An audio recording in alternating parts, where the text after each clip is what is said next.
At some point, we are theoretically live. It looks like we are live indeed for the past 6 seconds. All right. Welcome.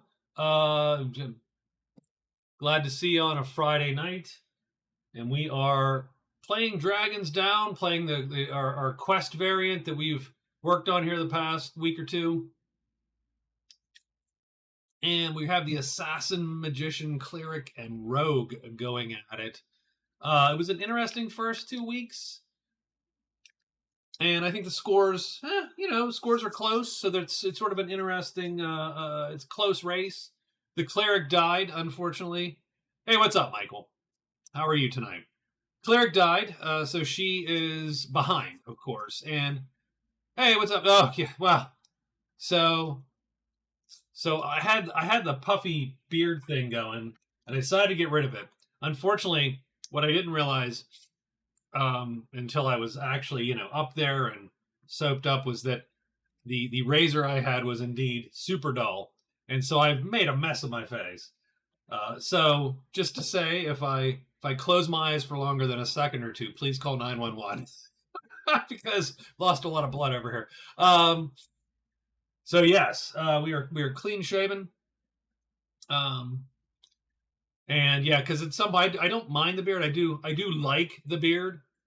But there's a point in time where I can feel it a little bit, and I'm like, I don't like this. Now, beard guys will tell me that's because I do not correctly tend to my beard and I do not condition it and all that. And I'm like, yes, that sounds like a great deal of work to just so I don't feel like I have a ferret stuck on my face. So got rid of it, and I want to keep it clean for a little bit here. But I am lazy, so we'll see how far that goes.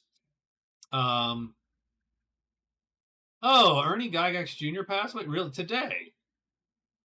I will have to look that up. That's unfortunate.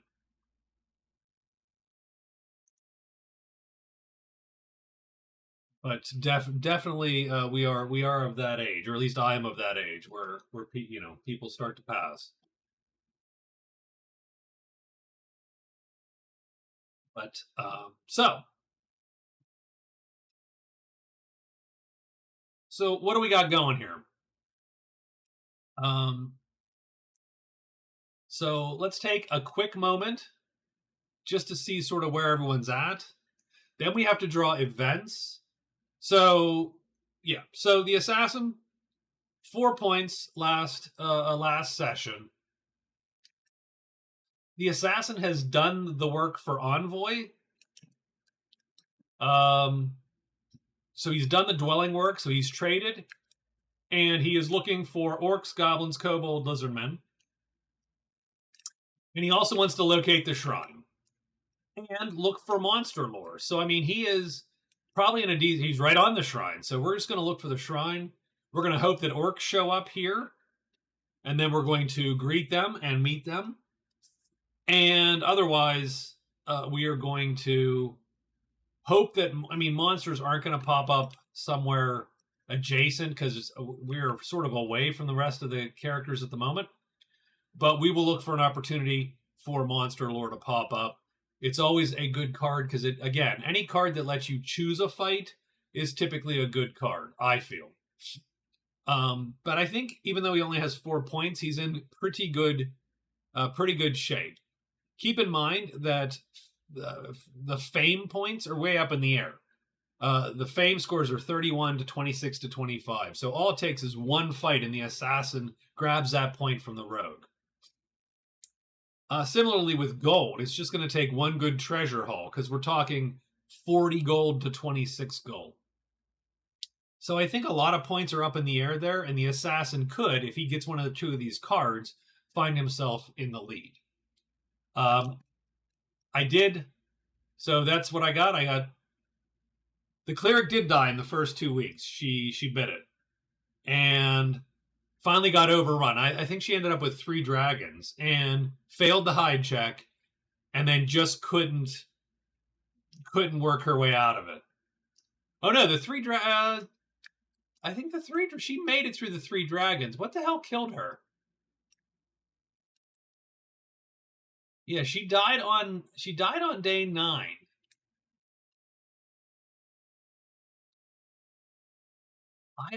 I'll be telling you, no, it was dumber than that. But I'll have to go back. We'll have to go back and watch because um, I forgot where she died, and I think it was something dumb. But I feel bad I cannot remember and tell you at this moment. So locate the shrine, look for monster, lure ops, done. The magician. So the magician has 6 points right now, primarily because of the cards. He had locate the grotto and symbol. So he used the symbol to locate the grotto. That scored him 2 points. So that has gotten him quite a bit of points there. He also has the great treasures, the ring of truth and the helm of true sight. Now he can't wear the helm, but it still counts as long as he holds it to the end of the game. Um, his goal is to learn a spell because it's going to give him a point. So that's one thing. And it's going to put him in the lead for spells because no one else has learned any spells. And so that's going to be this right here is a 3-point move. Just learning a single spell is going to net him 3 points until someone else learns one. But that's sort of where he is right now. I don't know about Troll Slayer, and Rescue's great, but again, you got to find a stack that you think you can take. And really, to be honest, as far as it goes, the game has it's been a lot of flyers recently. There's been a lot of dragons and bats, and that sort of sucks because the magician's really his kill move is going to be Fiery Chasm, and without Fiery Chasm, then that doesn't hit flyers. So he sort of needs to get something going here to get rescue. But there you go. So learn a spell, then check cards for possible redraw. That's where I'm at with the magician.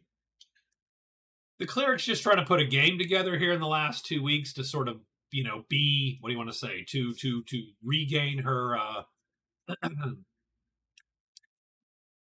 to regain her.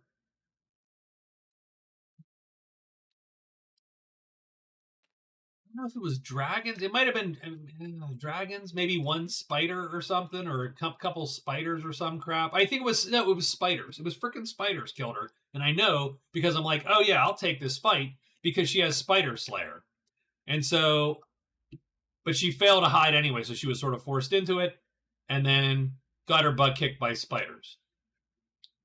One of them hit her like first round, gutted the armor because they do like 4 on one of their sides. They're just nasty on the one side. She couldn't cast life armor because she didn't have the time, and then she just got jacked up. She missed every time she swung. It was awful. Bad news. So she is back. She is recently revived. I think what I want to do with her is go through this gate down to here, and then go and grab this spirit and score that point. And then from there, maybe check out the Black Caves there because there's still a chit here to see. Maybe work the way down to the Twisted Step and the Ancient Hole. One thing about this map, which has sort of surprised me, is just not that many sites have popped. We've seen 3 the whole game. The Chamber up here, way up north. That's the other thing. She could walk to the chamber or come back through the gate to the chamber. The shrine is here where the assassin is. And the grotto over here. But that's it. That's literally all the sites we've seen. And there's only five out of, 5 out of 25 chits left to draw on the board, and we still have 7 sites out. So my guess is these are sites, or they are the lost mine, the dwarven mine, or the forgotten city. In which case you're going to draw a bunch of chits and hopefully see the sites show up there. So there is a mother lode somewhere hidden on the board to find. I think the cleric might be interested in trying to find that mother lode. So we shall see. But again, she's sort of stuck a little bit, and dying is really harsh with this. I don't think that's necessarily a bad thing. The battle mage, for instance, died early on in the game and still won. But like I said, we'll see how she goes. And the rogue is currently lead. Let's try that again. The rogue is currently in the lead with 7 points, and and 4 of those points come from his fame and gold totals, which of course he's currently in the lead for those. Those could go away real quick. He does need to, either score some more fame or gold. He has 3 cards that he did complete, which is nice. Owlbear Bounty, Explorer, and Storm. He has another Explorer, so he would want to get a 4th chit. So he does want to collect one of these. He has 3 of them done already, but he would like to get the 4th. Finally, if he could explore the Lonely Mountains, I don't know if that's going to be possible, but he's near a gate. He could go up there. That's worth 2 points to explore the Lonely Mountains. Please ignore the fact that I made mistakes on this map. Please.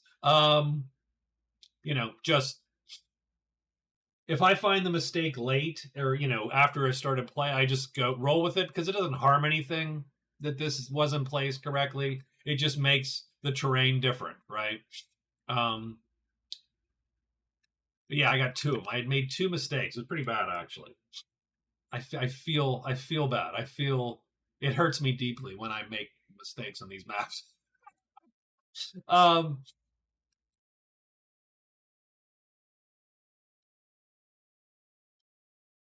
But here we are. So the rogue could go and do Explore the Lonely Mountains and score 2 points there. It is unforgiving. See, I feel horrible every time I blow it. I feel bad. I feel like I'm misrepresenting.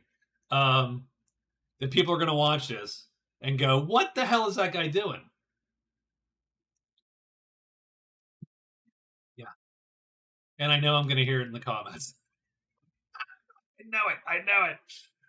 Anyway, but yeah. So what do I got for the rogue? I got try to grab find the cache. He is sitting on the cache though. He's sitting right now on the secret cache. So I said, find the cache, don't die to dragons, and get your 4th wilderness chit. That would be sort of my mandate for the rogue. But getting that 4th chit is non-trivial because there's nothing left up here. It is all down here in the south. So that is probably going to require him to hit up one of these gates, maybe. But even that is not going to be easy because that is a long walk. Maybe this gate? No, none of these are good. Like this is a weirdly closed off area. It doesn't seem like it, but like to get through the gate, you gotta putz around a little bit. I think you have to go here. I think the only way into this area is this secret path right here. Or to enchant, of course, but the rogue's not an enchanter. So yeah, this whole region where my guess is all the sites are going to be is cut off from the rest of the world by that one secret path. So the rogue's got to figure that out and get his 4th chit. Now there are a couple chits that are sort of randomly sitting the deep woods, the narrow ridges here, and the dark caves. So black caves, right? Yes. The black caves. So he could head up this gate and then get to the black caves reasonably easy. So we're going to try to get nice little Land of the Lost. It is sort of an interesting spot, isn't it?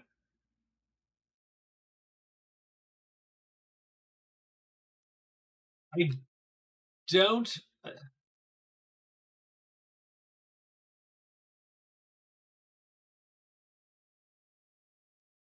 I do have a greater appreciation for Dragon's Down's maps now that I have started putzing with making cards and trying to sort of analyze the map a little bit. I still don't think it is as clean as the Magic Realm maps that end up getting made. Primarily because everything has 6 clearings, and so it's a but there is, but there is a little bit of but I found a little more joy in some of these maps than I have in previous playthroughs. So that's where we are now. But that is before we draw events. And so we're going to draw three events, which we put them out and laid them out here. The Goblin Bounty is still in play, by the way, so keep that in mind. And the Possessor Spirit still lives down in the far right corner of the map, way down here. So let's see what our 3 events are. The Collector. And that sucks. I did not make that small enough. I will give me 1 second. I now need to go take a quick look at. I need to take a quick look. At an Excel file, and I will tell you what the last thing that is in there that said. That is my fault. That is my fault. The Collector. 5 gold plus 3 mission dice is what this ought to say at the bottom there. 5 gold, 3 mission dice. You know what we're going to do? We are going to put an editable piece right here and go 5 gold plus 3 mission dice.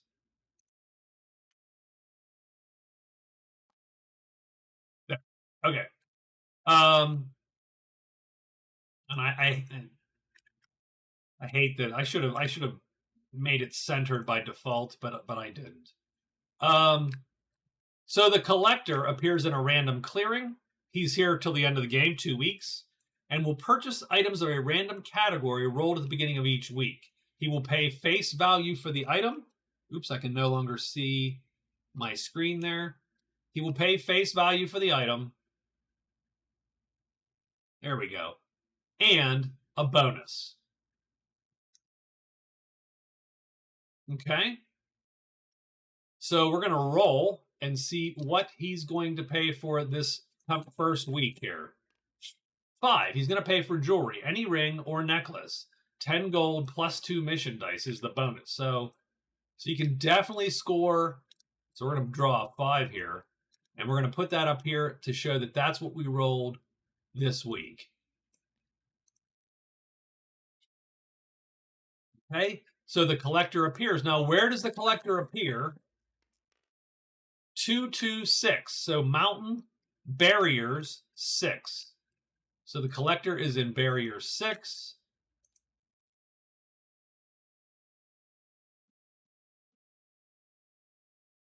And let's go find him.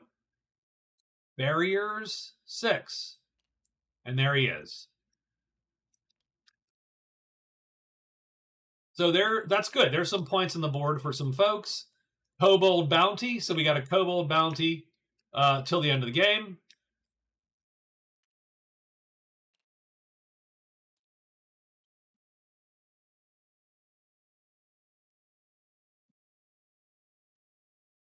And I mean, we need to make that gigantic. There we go. So killing kobolds is going to give you a VP, and each kobold can be traded. Hello, Victor. How are you? Oh, and it's Boys Night Out. I just added this one. Boys Night Out. Let's go up here. Take 1 giant, 1 ogre, and 1 troll, and put them in a random clearing. When this stack is cleared, every character that killed any one of those creatures in the stack gets a VP, and the character who earned the most fame from those kills gets a reward. So I think the troll is the most fame, but you could kill 2 and get more fame out of there. And then you get ogre's blood, troll's heart. You roll a d6 and you get then the random thing. So 1 giant, 1 troll, 1 ogre. giant. We got a troll. Where are the ogres? Ogres are in the mountains. There we go. So there's our boys. And you can see, I mean, they're not. This is not a trivial. Like, I don't know if you know that's not. It's a non-trivial fight. These guys hit hard. Um, Now none of them are super fast, so a fast character might be able to manage pretty well. The main problem is generating that damage and the speed to kill these guys, and then not getting gutted by the other two. So if you kill any two, you're going to win the reward. If you kill the troll, you're going to win the reward. If everybody kills a single. So we need to put these guys somewhere. Let's put them out there. 3, 2. So 3 is plains, 2 is the grassy plains. Grassy plains clearing 3. So the gassy plains. There we go. 3 right there. And there's the boys' night out. They do not go away. They do not return. So even if we roll the monster return dice, they're going to remain out there and be able to score until the end of the game or until they're killed. And so those are our events. Victor, how are you this evening? Good to see you. So I think it feels like we are ready to get started, actually. So let me clear off all the pink chits. After a big wind up here, I think it is time to get ourselves, moving. Let me move these out of the way. And so for day 15, the magician is going to go first, and then the assassin, the cleric, and the rogue. I will actually up the size. I've been enjoying the Elder Scrolls game that came in a little while ago. Looking forward to a nice weekend. Oh, that's cool. So that's not the Skyrim board game. That's the other one, the newer one, right? That's cool. Very exciting. You'll have to tell me how that is. So the magician. So if we remember a magician, we're looking to learn a spell, then to check cards for possible redraw. So learn a spell is sort of our first mandate. So I mean, heck, I think the first spell I'm going to learn is break spells, because if I happen to get cursed, that guy's going to help me out here. Yeah, I was thinking of heading to the game store that is near, that my buddy owns near me, and I was looking for I was actually looking for the Fallout RPG, the Mophidius. I think it's 2D20, the Mophidius RPG. But I'm gonna have to look for that too, maybe, and see what the heck's going on there. So we're gonna learn break spells. So first off, we're gonna do some learn. So this is my first. Well, that wasn't it. But my first attempt is curse, and womp womp. Okay, so we're gonna take a curse, but that's okay. That is perfectly fine. We are sitting very close to a place we can get curses removed. Not an issue. What curse is it today? It is the even curse. That die flies. Holy shit. Even 6. Blur. Reroll 1 success per search action.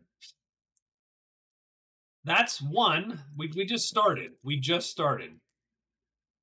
2.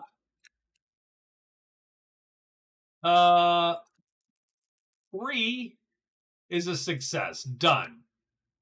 So on our third phase here, or third action, we learned break spells.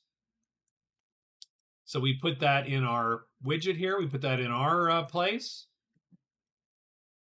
We are now officially ahead in spells. And indeed, that puts the magician ahead in the game entirely because he is winning spells. So that's 3. And he might as well try, we'll try anti-magic also. Might as well. Bam! And he learns it in one fell swoop. He does get 5 fame also for each of these, so let's keep that in mind. So he now has 2 spells, and he now actually has 35 fame. Oh, hold on. So that's interesting, because that actually puts him ahead in fame also. So now the magician goes here. He knocks the assassin down a point and the rogue down a point, and he, in one fell swoop there, not only takes the lead, but takes a pretty sizable lead. Because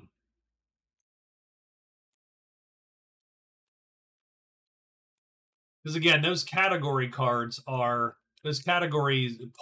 very, very shifty, right?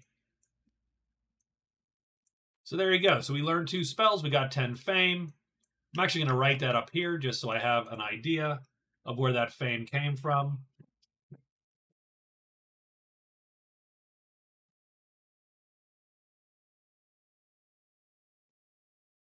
And that is his day. He is done. I don't even need to move that. But he is cursed, so he does need to take care of that. Theoretically, he can do that tonight. If I forget, someone ping me.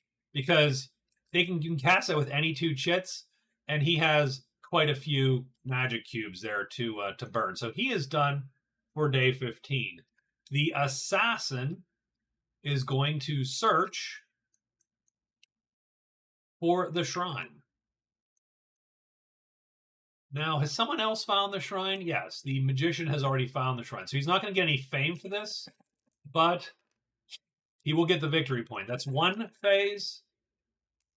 2, oh, come on. 3, really? Do we sneak or do we just go for it?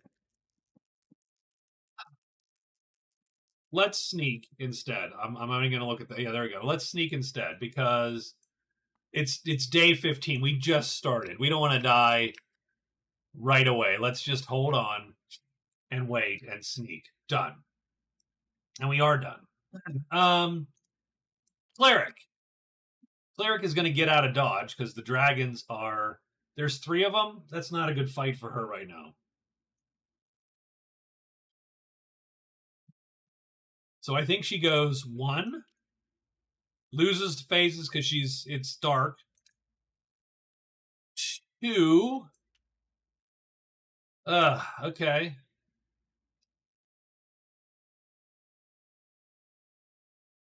I would love to get that spirit. I would love to kill those guys, but that is a rough fight for her. Keeping that in mind. The first guy that hits her is going to bust her armor, her life armor, and the second guy that hits her is going to bust her real armor, probably, because they can do 3 and 4 points of damage, and then she is just exposed. So I think she just sneaks today, and we'll make some decisions tomorrow. And then finally the rogue. So the rogue is also not going to probably take this fight. So he is going to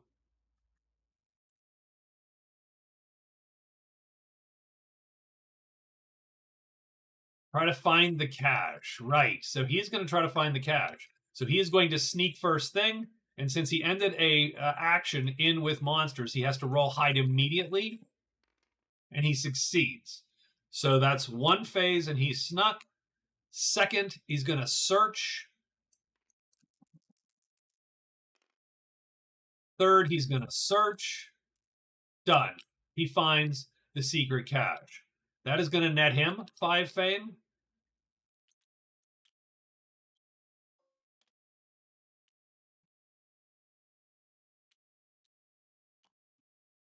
So the rogue is up to 36. And of course, now we're in a little duel here, which is sort of fun. So he knocks him down to 9 points right now and goes back up to 7. But he also, the secret cache, let's take a quick look here.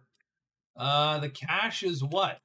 1 deep treasure and 20 gold, and he just finds it immediately. So let's grab that deep. The Ring of the Magi. Well, that frankly just sucks. That is a terrible ring for him. It lets you enchant faster. Great. Sure.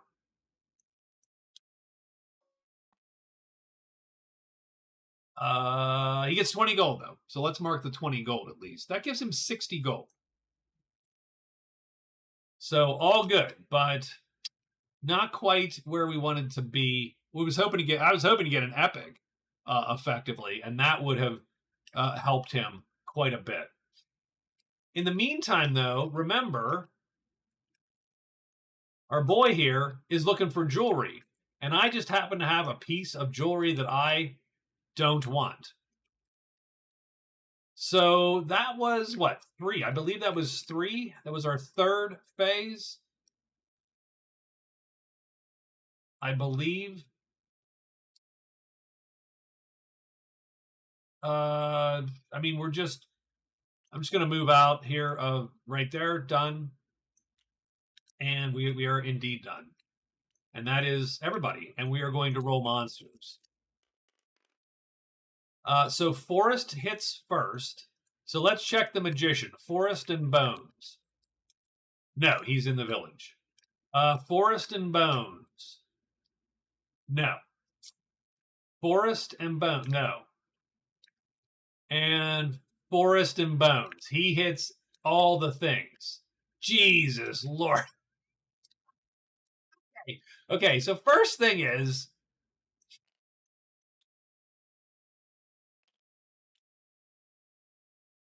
everything moves here. The second thing is we get a giant spider and three more adult dragons.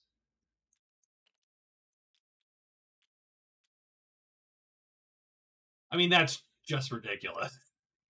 That's not even a thing. Like I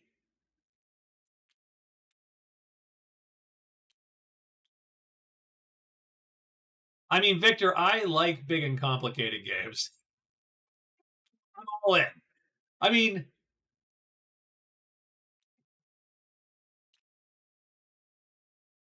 we have to roll hide again. And we do. So we are hidden. And by the way, we're not fighting that. Do we have any wacky thing that we would do there? Yes, die instantly. So yeah. Uh-huh. I think we're good. So I do need to put the site down. 15 plus cash. That's 5 points. 5 more fame. Done. And that's the end of day 15. So we're up to day 16. And that rogue really just wants to get out of Dodge. Like he is, and he's first. You can tell how badly he wants out of that clearing. I think he goes 1-2.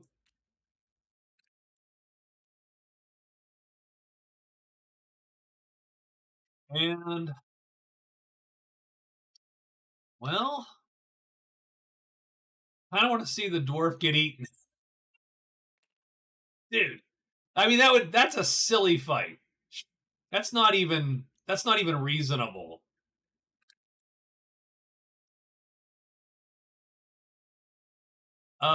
So where do we end up? 1, 2. We could go here and try to pop the collector.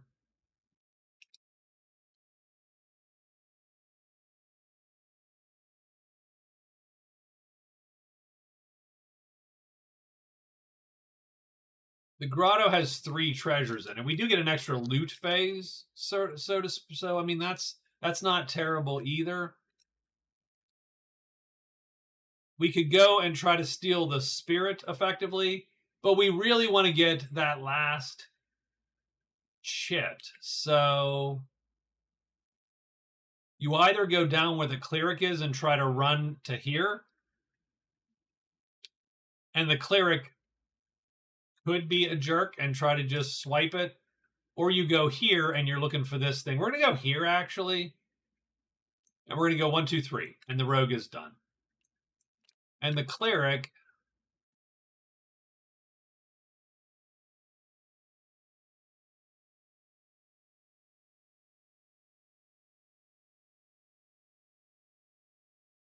Yeah, I mean, I think 1, 2. So you're either sneaking through.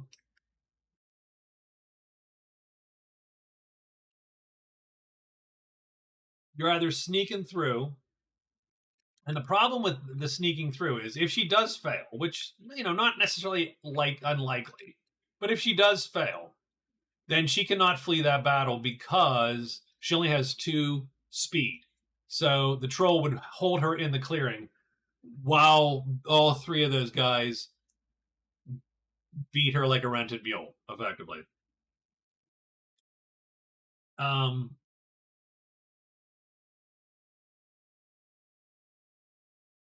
or she goes around. That's a little slow, but I will say we're gonna go 1. Oh, I hate wasting. I hate wasting the phase. I'm gonna go 1, 2, and then sneak and alert. Because I want to get giant spiders to show up effectively. So she is done. We probably maybe should have made noise at this rate. Did we? We didn't find the shrine, so we are not. We're searching. 1. Oh my god. 2. Done. Okay, found. Very nice. We used 2. Let me put 2, 1, and 1. We found the shrine, so we are allowed to now loot the shrine if we wanna. So I will use that. We did score a point on day 16.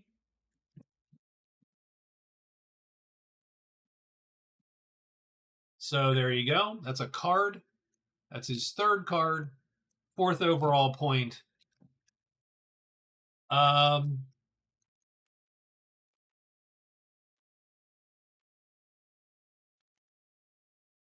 He gets Pardon Me, which is have an outlaw token, and you can discard it. So he sort of gets a weird free pass. Oh, he's going to alert because he has a alerty thing, so he's going to always be alerted if he can. Do we loot the shrine? What is left in the shrine? 2. That just doesn't smell like a good. That feels bad.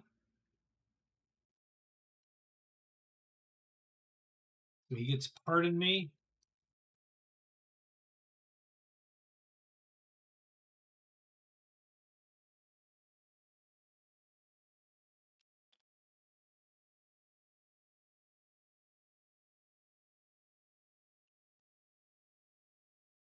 He might be he might be the one to try to kill those guys, like hidden and alerted.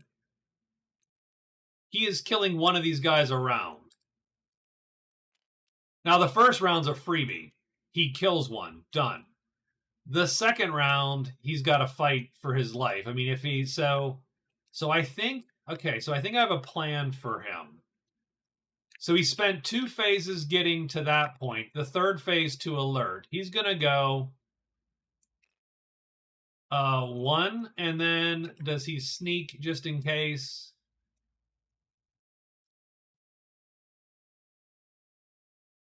I mean, he wants to be snuck, so because he's gonna sneak. Done. I'll move these off just because, and he is done. And finally, the magician. So what do we do? Oh, we learned spell, so we did that. Done. We should get our curse done. So we cast that tonight, last night. We're gonna wound the white chit and use that and the black to cast break spells. It is cast. So that goes away. And so Oh, right. He got learn spells. Oh, I didn't even count learn spells, did I? Ah, geez. Okay, so ++ learn spell. So that actually gives him another point. He has 5 cards scored, so that's awesome. And that's going to get him back up to 10 points. So that's cool. He does ditch this.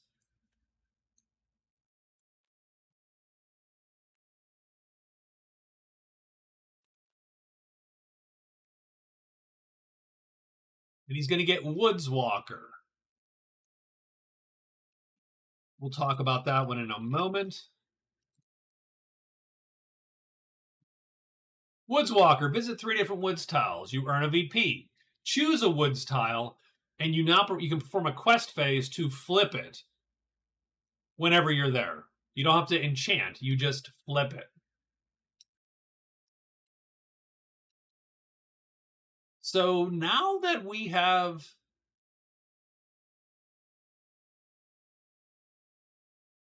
So I am going to, so I tell you what we're going to do. We are going to pop rescue now. So now that the board has changed a little bit, we're going to pop rescue. And popping rescue means we roll a random native group and take the topmost native and we place him on a stack of monsters not in our tile. So, random native group. 4, the Sanctuary. Priest.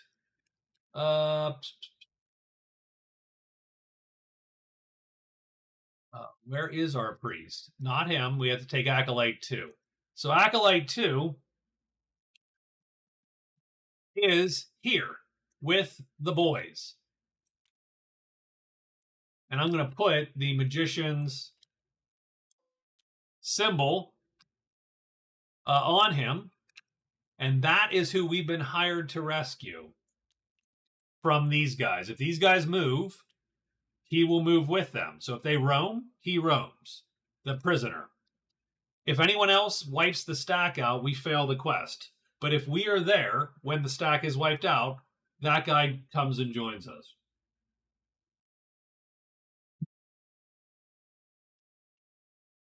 So there you go. So that is what we're going to do in the, when we, and then we're going to go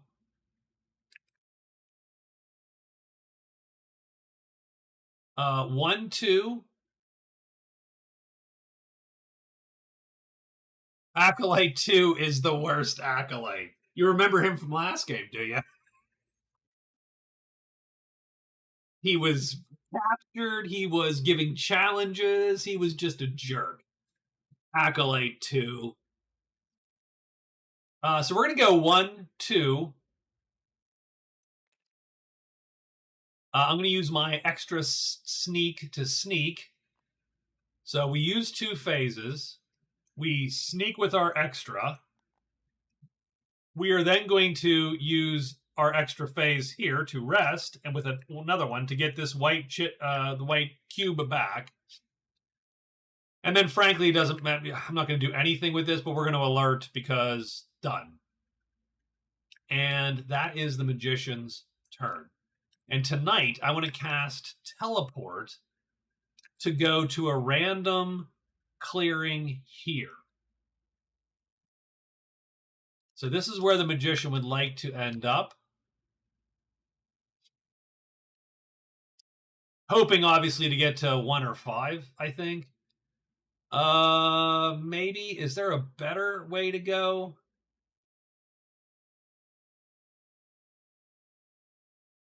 Yeah, I think we're because we can then enchant this if we have to get us into the plains there.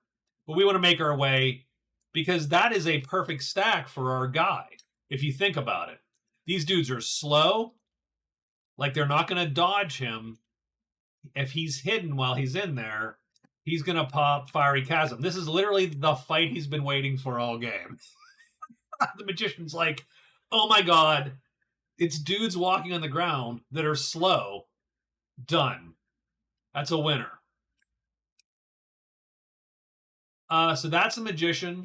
And now we got to roll monsters, though, because he might be thwarted by getting jumped by monsters. So we got a couple things going on. First thing is sites. No, first thing is caves. So let's look for caves. This is mountain, mountain, forest, and swamp. So caves do not draw. But now we have sites. No site. The shrine's going to draw. The shrine draws. So the shrine is going to bring us the wraith. I'm sorry. And he appears right there.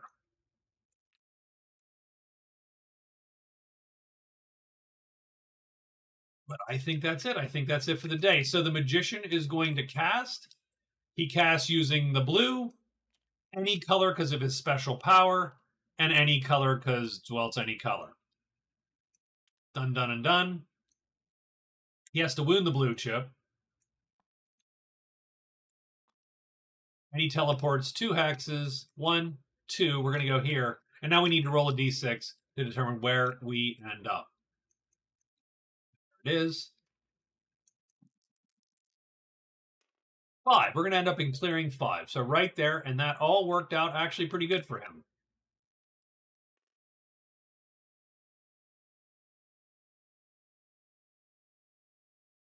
I think we're done.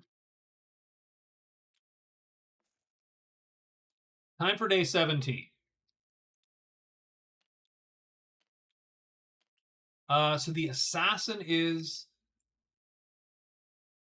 next. Is the assassin... So the wraith is rough for us because... So we can kill the wraith. With the longsword, you kill the wraith. You do 3 sharp. The wraith is not armored. So you do that. However, having said that, the wraith, super hard to hit for us. So I don't think this is a good fight for us. Instead, we're going to go...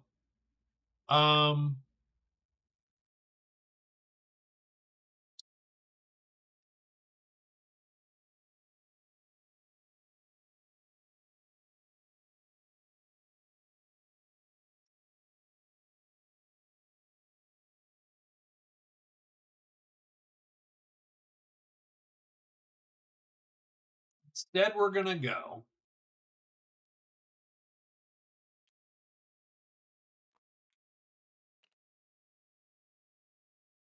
One, two. 1, 2. We draw this. Oh, we get the Dwarven Ruins. Okay. All right. All right. All right. So what that means is we pick one of each of these. 1, 2, 3, 4, and 5.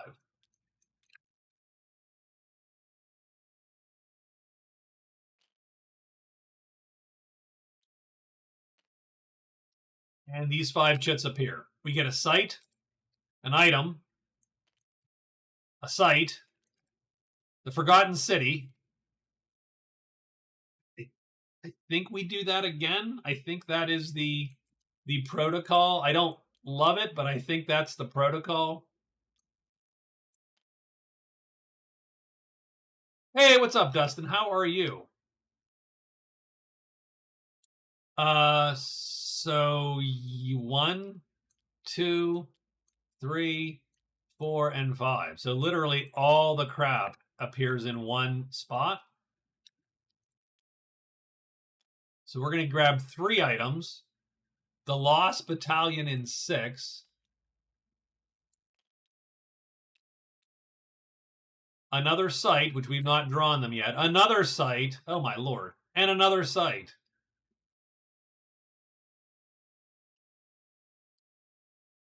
I'm going to draw my 3 items first. 1, 2, and 3. So the assassins hit this weird pay dirt. Buckler dagger and weapon I cannot find because, there we go, another longsword. So we're going to put those all in the backpack. We do have 5 sites to draw now. Very stressed with work. That is unfortunate. Work is a little stressful. I am not very stressed with work. I feel bad that you are. I know how that feels. That is a lot of sites. It's literally all the sites because nothing has showed up yet in the game for the most part. So we get the catacombs here, the hideout here, the crypt and the Trove and the Monolith. Yeah, I tell you what, I don't know that I would do that next time. I think that is the rule that if you draw the Forgotten City with the Dwarven runes, you actually do it. I don't think I would do that again. I would think I would put that one back and just be like, nope, that's not a thing. That doesn't happen. Um, Only because it's a little much in here. And hell, if you were playing by the base rules where you got legend points for finding all those sites, that would literally be um a winner, right? That would be the whole thing. So, but that's what's here. So we did what? 1, 2, went in. We're going to use our alertness to alert. I am going to sneak. Uh, Done.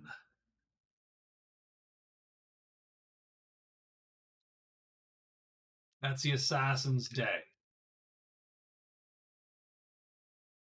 The Priest. 1, 2, 3, 4. She is human, I believe, right? Yep, she's human. That means she gets a 5th move because, and so I think she's going to. It's always, yeah, I always feel bad just making that naked move into a new place. She didn't even have any.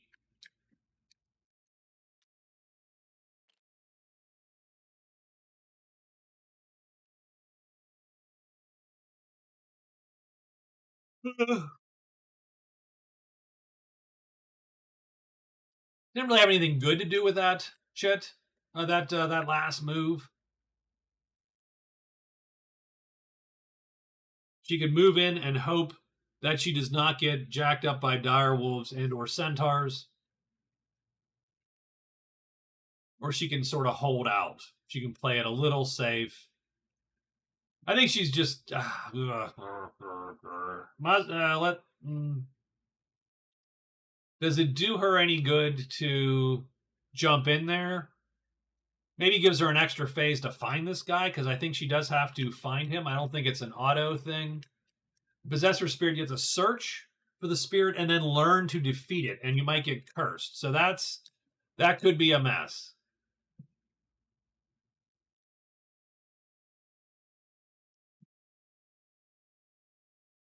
So we're gonna go for it. We're gonna hope to be because again it's not early in the game. She is behind by tons of points. She's putting the accelerator down. The rogue.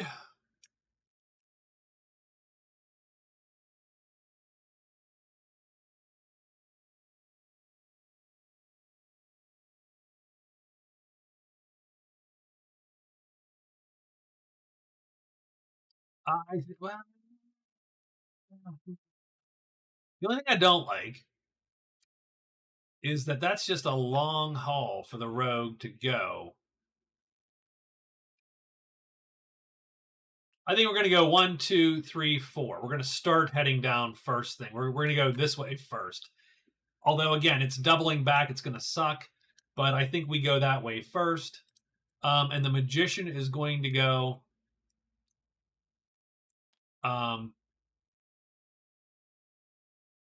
He is going to.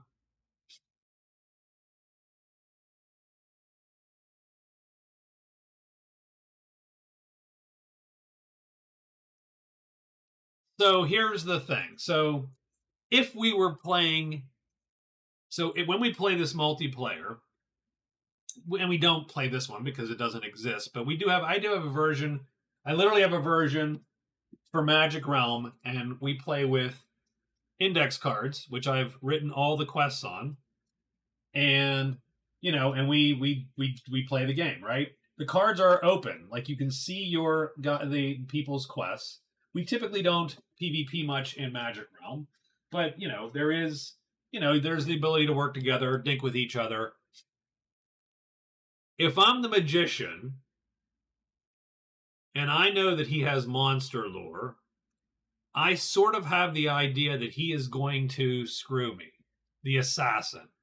because he's going to drag these guys over here because he's adjacent now and he can.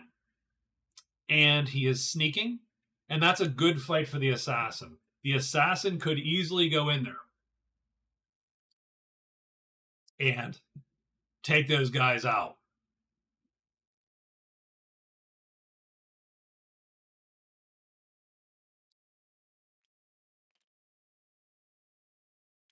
So I am not super jazzed about that.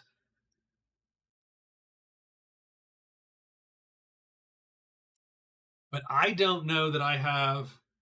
The Black Caves are spicy. Indeed, they are. This is ridiculous. So I drew, yeah, because I drew both the city and the mine there, the Dwarven mine.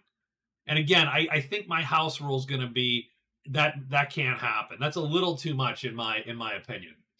But for this one, we didn't sort of figure that out beforehand. So yes, that cave is amazing. It's amazing. So can I? Is it even possible?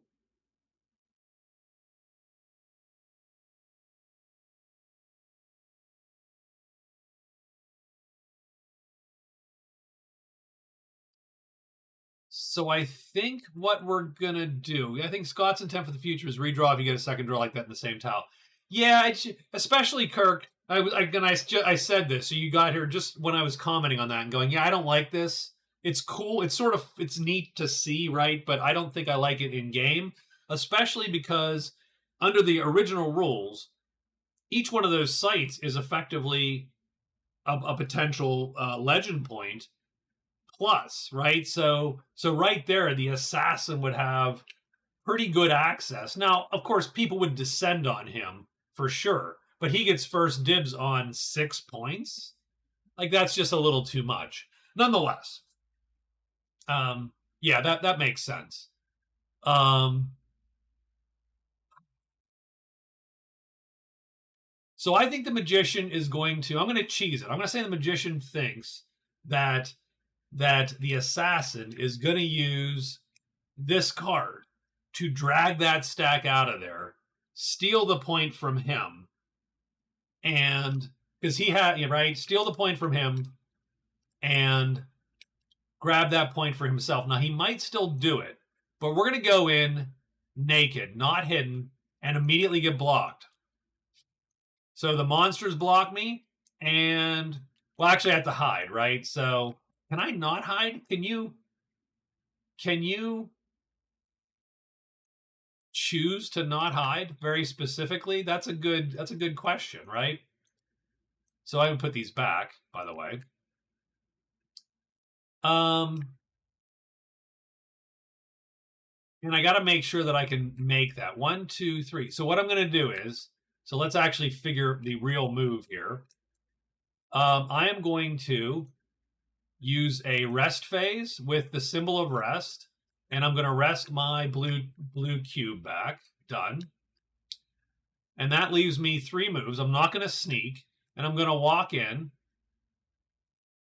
And that's I never thought if hiding was optional, right? The hide reaction's optional. Thank you, Kirk. I'm glad I have someone who knows how to play the game in chat now, because obviously I don't know. So he's going to get blocked and tie those monsters up. He's like, yeah, come get me. Now he has vapor form, so he's going to disappear once combat starts. But this guy cannot rip these blocked monsters away from him. Now, if he was hidden, or yeah, then yes. But they are stuck there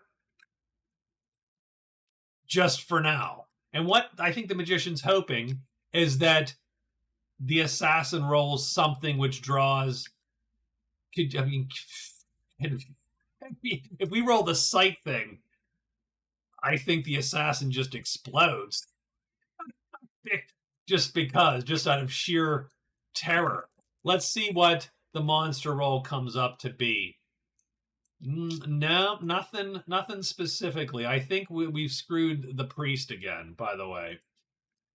So caves pop. So that is, well, there you go. 3 giant bats appear.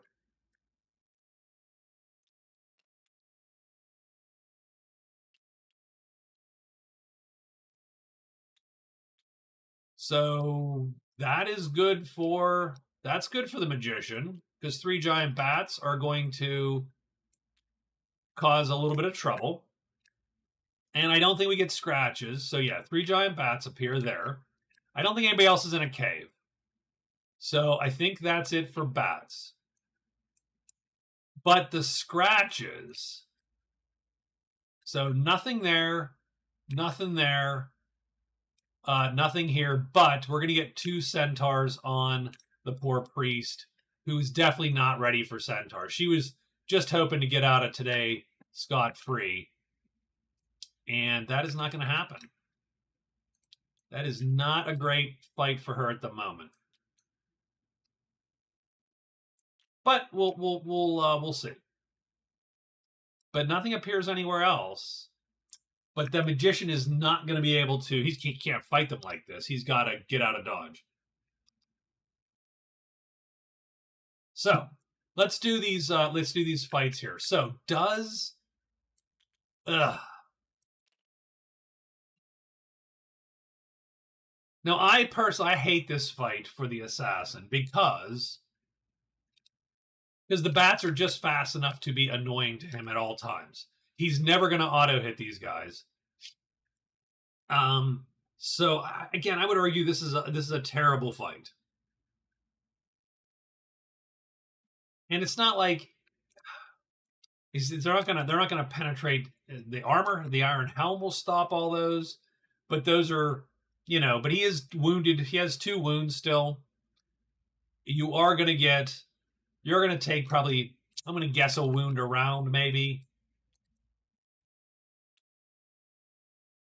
So how would you fight these? I would fight these. So I would go dagger. So if I fought, I would go dagger, and then we can play five chips. So you could go 5 speed maneuver cubes, but we don't have 5 to play because we're wounded. Okay. All right. So I suck. Let's just stick with that. If we had our 5th brown cube ready, then you might take this fight because you could, with the dagger. Death by bat, please. No, we do not want death, but the poor assassin only has 4 points right now. Come on. Come on.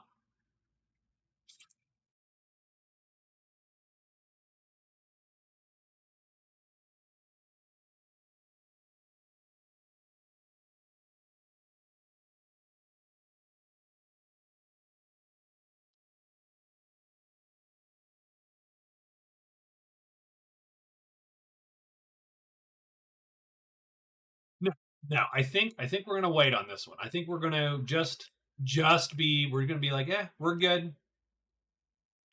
Not that that's an unwinnable fight. It is not an unwinnable fight. It is just for the assassin, probably not the best fight for him at the moment. Wounded, it sucks a little more. Plus, I still want to I can still get out of dodge here. Still go, move a couple, do the same thing. And then if this is still in question tomorrow, still try to swipe a point there. So we're not going to do that fight. We're going to do the priest next because I worry about her. So she gets to hide first. And I really I shouldn't say that. We need to roll for the assassin first. I didn't roll for him. I just assumed, and true, that did work out. Priest, though, not in quite as good a shape. Let's hope we roll similarly. We do. So she is hidden. So good for her. She lives today. Heck, at the very least, if I'm going to fight those guys, I need to fight them with the spirit in tow, so it will possess one of the bodies of one of these guys. So she is not going to fight. So she lives to fight another day. And the magician cannot fight tonight either. He's got to pop vapor form. And poof on out of there momentarily. So I think a lot of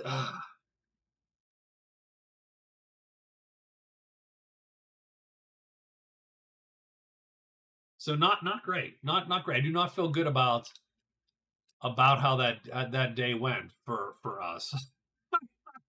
But okay, so be it. It's day 18. Let's see. It's sort of a little mini duel between the magician and to see who can get this stack first. I think the assassin's going to win that. I feel bad because I like the idea of the magician nuking those guys to hell, but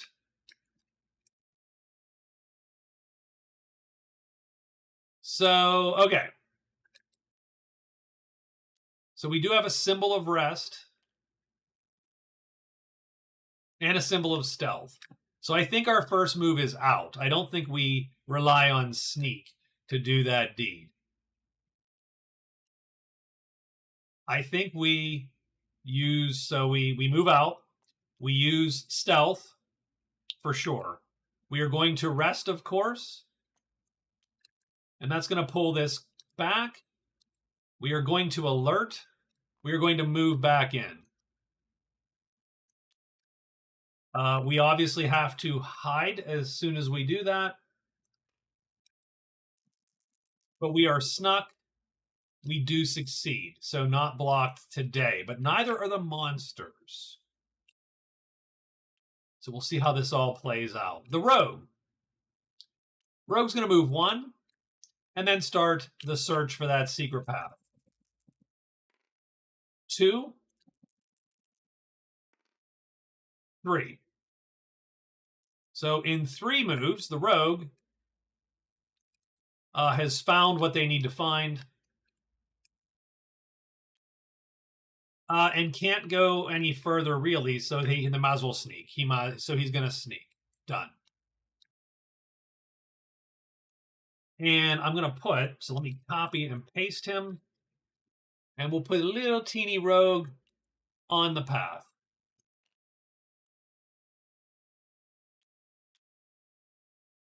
The priest, 1, 2. So she needs to. Oh, whoa, hey! She needs to. I hit some random button and I got an overlay, which you probably didn't see but yeah. So we have to search for this. We just want to drop by and say thank you for the content over the years. Thank you, Zach. Good to see you. Thanks for the kind words. Over the years, man, that you know what, you're right. It's been what, 3 years or something that I've been doing this. I feel very old today though. It has been 3 years. I feel very old today. I told my wife that I texted her at work because I was looking at myself in in a Zoom, stupid Teams call or something, right? I'm on a call and I'm looking at myself, and the camera's angled up a little bit on the Teams, and I'm sitting there going to my wife, and I text her. I say, "Jesus, I have a Peyton Manning forehead now." As I'm looking at my hair's like up, and I'm like, God damn it, I need bangs, guys. I need bangs. I need more hair. Man. I feel so old. I feel very old. I feel very old this week. And of course it didn't. No, yeah. I mean, then it didn't help that then I sat before this stream and then just watched YouTube videos of Jackson Brown and Fleetwood Mac and all that shit. And I'm like, God, I'm so old. Anyway, so we have to search for the spirit. So she goes 1. So she goes 1, 2. So that's 2 moves. She's gonna search. This hurts because I think we have the same hairline. I'm sorry, man. I apologize. But we look like Manning brothers now. I mean, that's just what happens as we age, I think. I'm going to delete the words because they are distracting. You're very young, Fleetwood Mac. So she does not find them. I think I'm going to sneak though. I think I'm not going to risk. I'm not going to go nuts on this because I just don't want to die again. So she's going to sneak, and like the old Fleetwood Mac too. Like not super old Fleetwood Mac when they were just in playing bars and stuff, but like heroes are hard to find. Bare trees. The pre Stevie Nicks and Lindsey Buckingham days. And so the assassin is going to move out. So he's going to go love with Stevie. I sort of loved. I mean, I really had a thing for Debbie Harry, but if you gave me a Stevie Nicks versus say a Christy McVie, I think I'd have picked Christy McVie. So we move one to the crypt. So let's so we do have a symbol of alertness. So one move, we're going to take the symbol of alertness and we're going to alert for sure. I mean, we're going to search for the crypt. I mean, we're here. That's 1, 2. So we find the crypt. So we did search and find the crypt. Let me copy the crypt. Let me paste the crypt.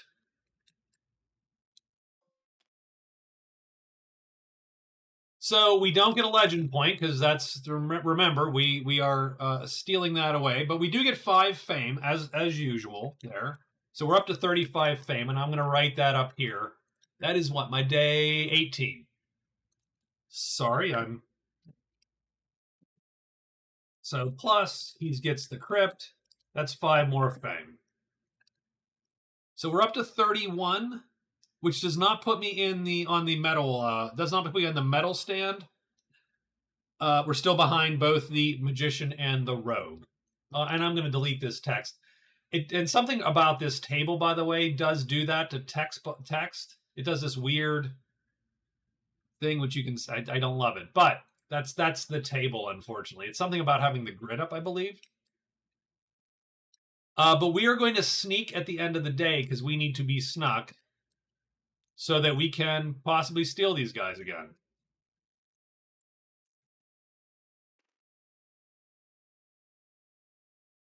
Yeah. So again, I think it's the table and I think it's the visible grid, but I have not yet experimented with. If you get too close, it just happens. You can see it. Yeah. Again. So this is the distance to read. And again, I do, I use that sort of as a quick reminder to myself. In between games, I'll go in and type the instructions on the character. So what do we got here? Blondie, yes, Stevie wins. Oh, come on. Blondie was awesome. Shows my age that besides the name Fleetwood Mac, I have no idea what you guys are talking about. Oh, so Victor's the young in here. Some weird camera culling going, yeah. So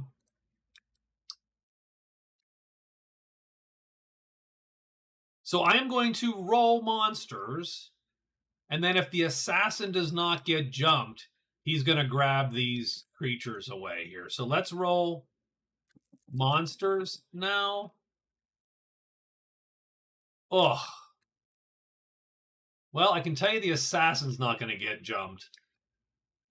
It's going to be our lovely priestess that gets jumped. So we're going to get 1 dire wolf, 1 more centaur, and everyone's going to jump on her. Ridiculous.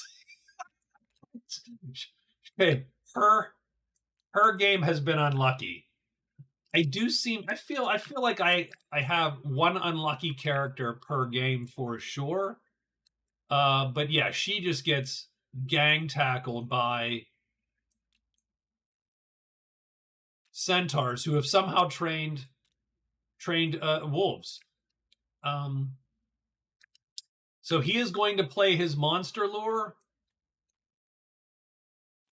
and monster lore allows him to choose a stack of monsters in an adjacent tile, and those monsters come to your clearing. You must immediately roll to hide again and defeat those monsters to earn the VP.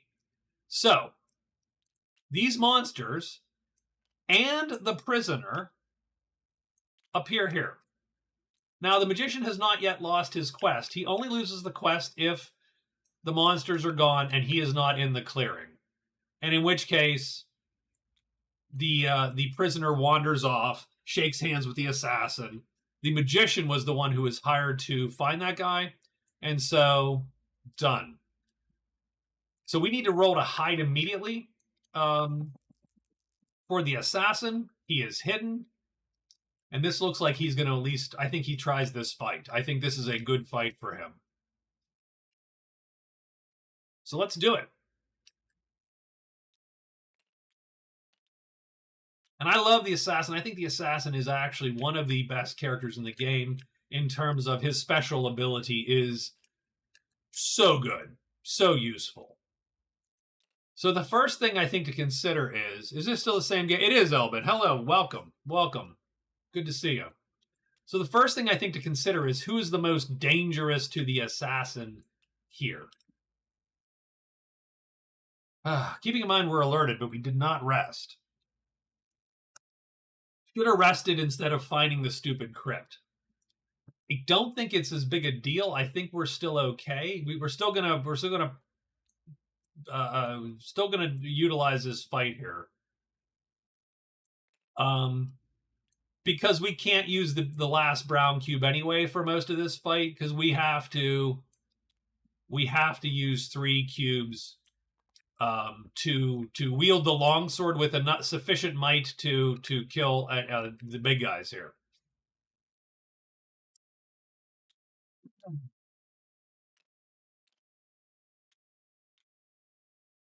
I mean,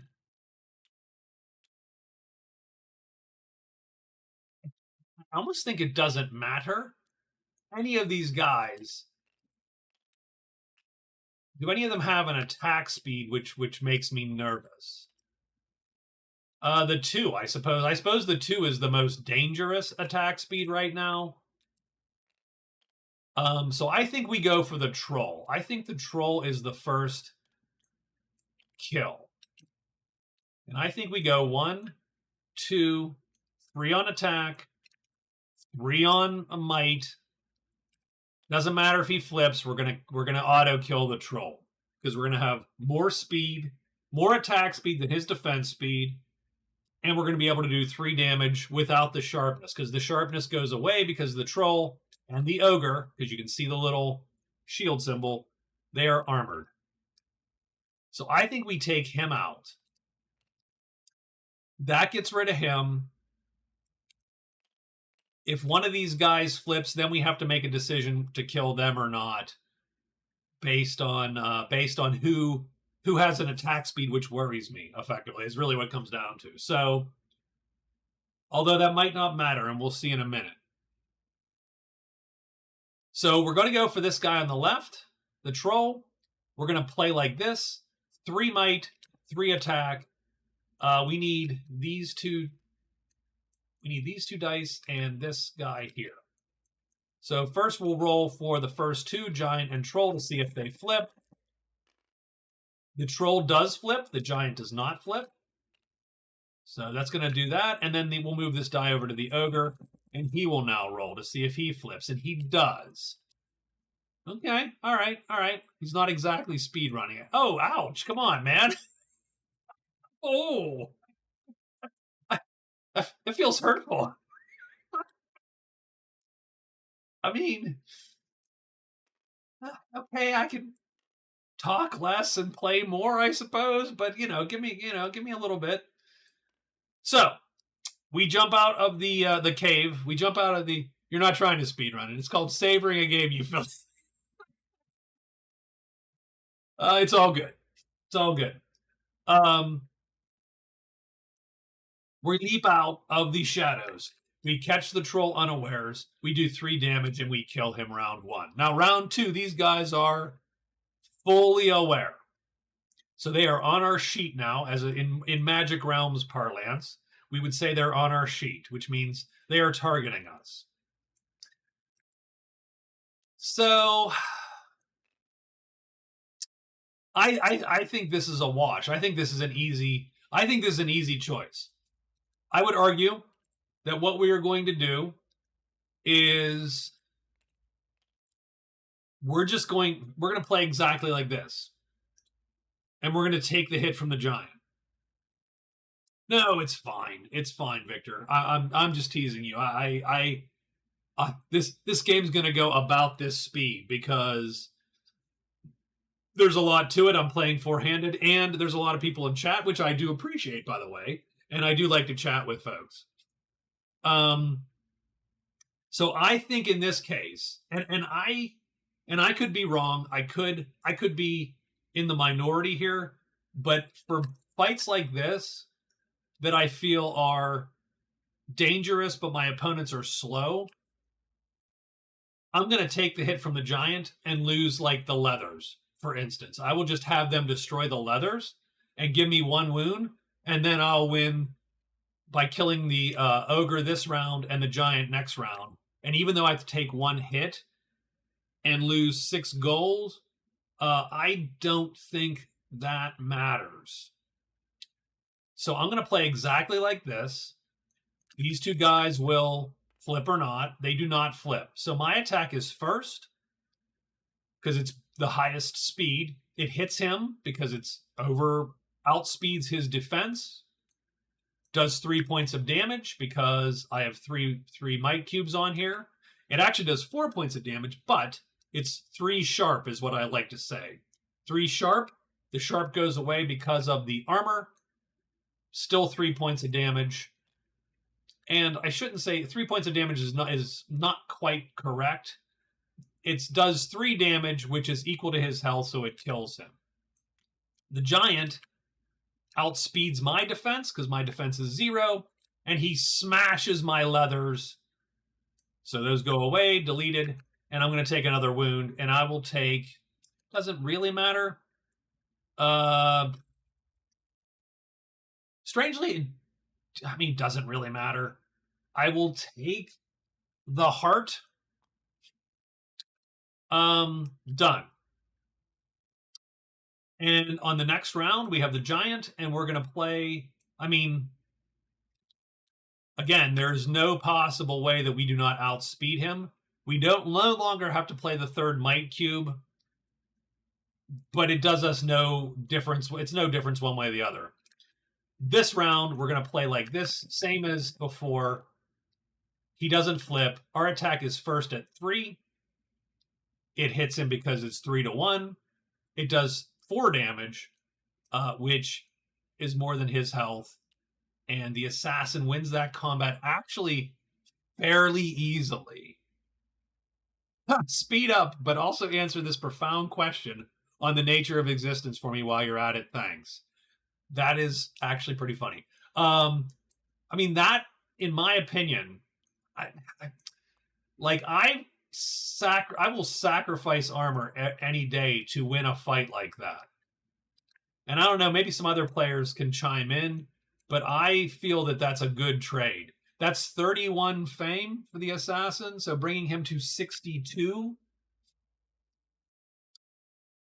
So that is awesome. So I got to write that down, actually. So giant, troll, and ogre. Oof, okay, so this is on day 18. He kills giant, troll, and ogre for 31. He also scores monster lore. So that is a card. So his 4th card point pops. He wins fame now. So he takes 2 points. The rogue is down to 1. The magician drops another point. Oop, whoa, I don't know what I just did. Hopefully that scoreboard still works there. So he is up to 7 points all of a sudden. The rogue is down to 6 points. And the magician is dropped to 9 points. Oh. I love how swingy that can be. I do. I truly do like when you can make a move like that to and these guys go back to the buckets. So let me go put them in the buckets here while I get ogre, and we got the troll. So those guys go back in the bucket. Monster lure is turned in. He doesn't get any other points because, you know, and he gets locate the chamber, which strangely enough, I think is one of the only treasure sites that's not in this tile. So, the magician, by the way, fails rescue because this guy literally just leaves and walks back to the sanctuary, and that is too bad. Once again, proving, as we've said, Acolyte 2 is the worst of the Acolytes. So we do a dump rescue, and the magician does get a new card, though.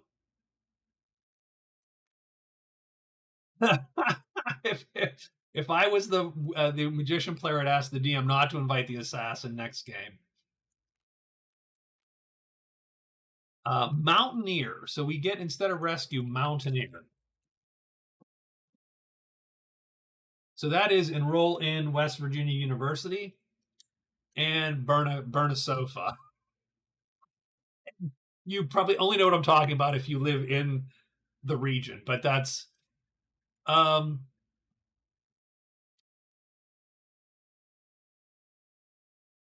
so locate the chamber, and Mountaineer is visit Clearing 3 in the Narrow Ridges and the Lonely Mountains. Earn a VP and gain Mountaineer, the skill. If you start your day in a mountain tile, you get an extra action that day. There you go. Yeah, I'm a little sad because I was indeed sort of rooting for the magician to get a really big, because he's perfect for that, right? Fiery Chasm kills all those guys in one fell swoop. Having said that, I do sort of dig the fact that that the assassin effectively kept the game close like that.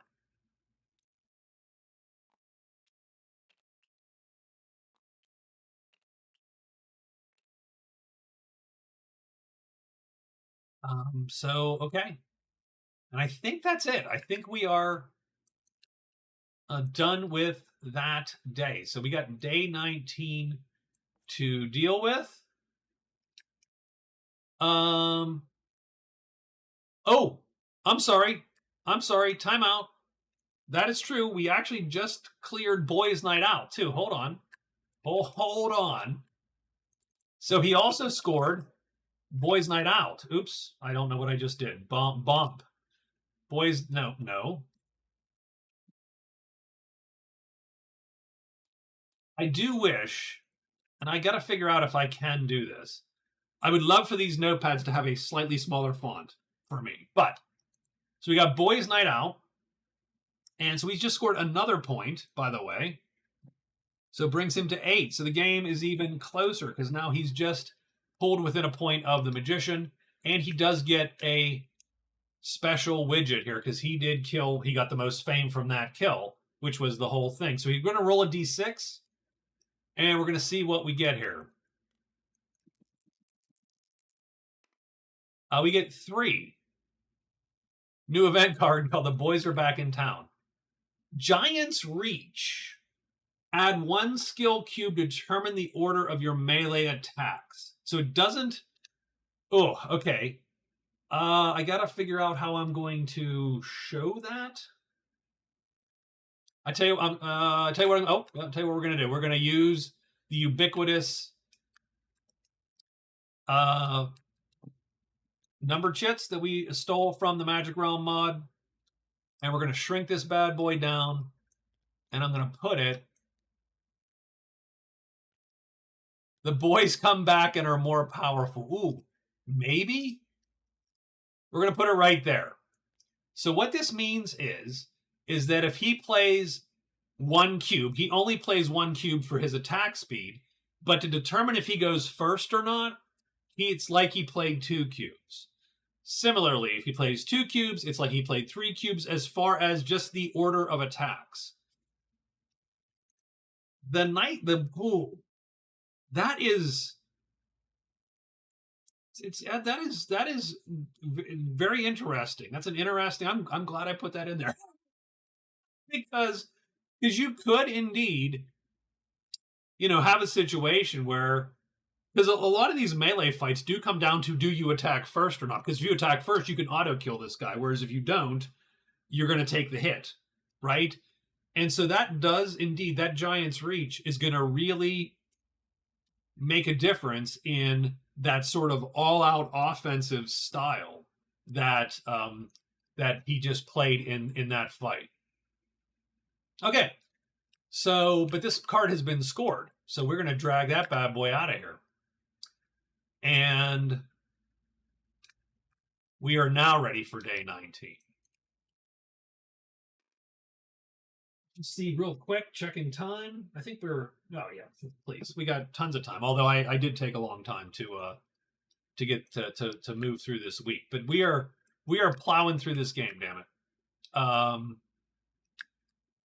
And I do think it does show that I've sort of piqued my excitement a little bit here with the quests, because I was very anxious to get back into this.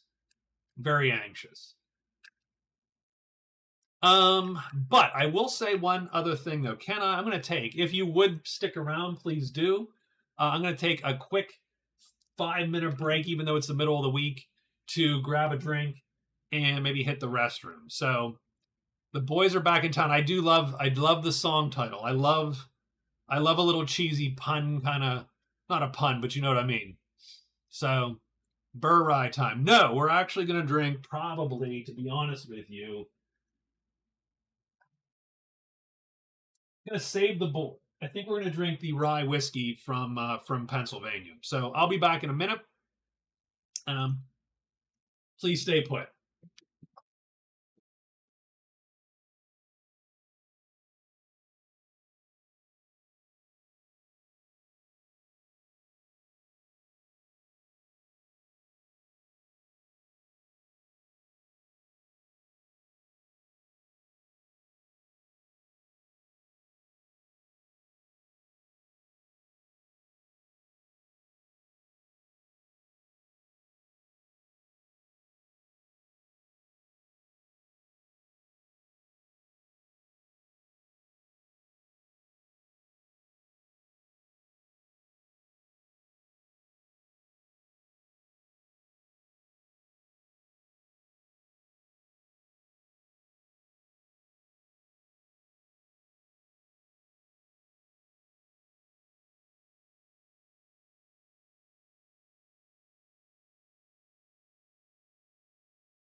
Now, I don't particularly like the song "The Boys Are Back in Town," but it's now in my head. So thanks.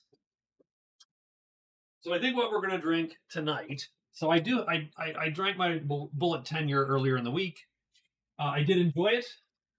We're gonna drink Appalachian Spirits rye whiskey. Now the problem is, yeah. See, so what I don't love, right? So yeah. So Pennsylvania has a state store system. So I don't know where the rest of you live, but Pennsylvania has a state store system. So you can only buy liquor. Beer you can buy elsewhere, and wine. Spirits you can only buy at a store that's run by the state. It's a little bit goofy and the selection isn't as good, but the prices are fine. And, frankly, those are good union jobs. And I understand that, I'm sure someone will make an argument that it's very not capitalistic and not free market. And my answer would be, yeah, I don't care. Those are good union jobs. It's not a huge deal. And it is a vice. I don't need liquor. So the fact that, there's no competition in free market in Pennsylvania for liquor doesn't bother me because it's liquor. I should not be buying it ever. What does bother me is they do have a section where they go, hey, we're featuring Pennsylvania whiskeys. And so they feature Pennsylvania whiskeys, but this is distilled in Indiana. like, can we, it's bottled. I get it, Appalachian Spirits, and a lot of these small distilleries do that, right? They essentially outsource their liquor until they can, right? Because it takes years, so you can't start a distillery and then sell anything. So while they're sort of making their own, right, while they're distilling and casking their own booze and then aging it, they will sell someone else's liquor. So I do understand why. I just, if I want to buy something local, I would like it to have been made locally because that's the interest. I can buy, a major distillery's booze anytime, anywhere, and not, and I probably paid more for it because it's Appalachian Spirits as opposed to whoever actually made this. So anyway,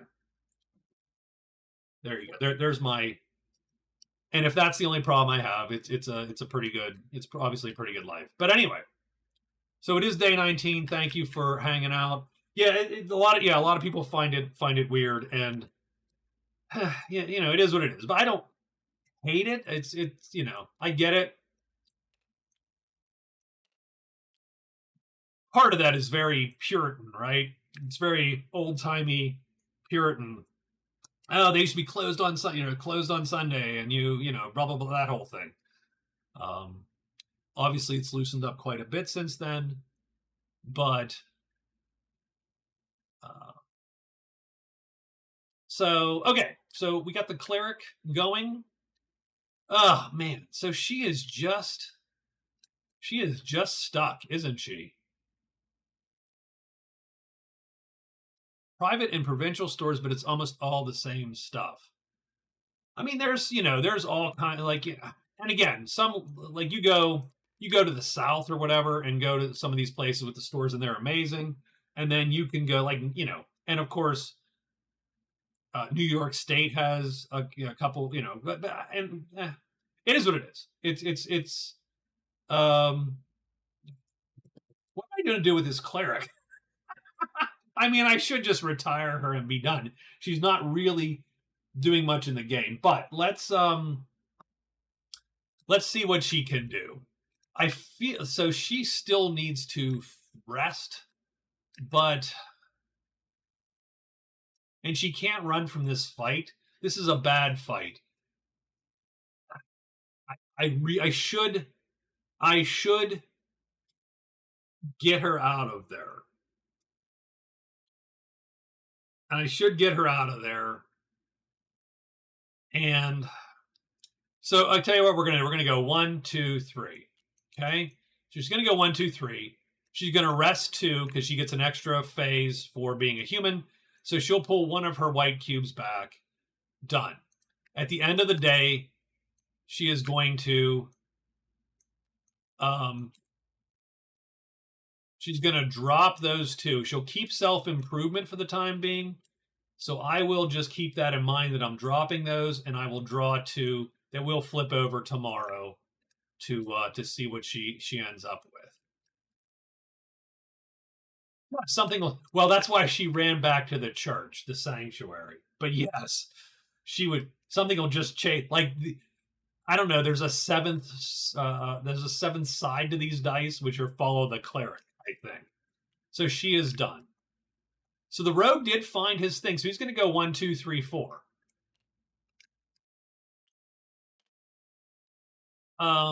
Yeah, and then the magician.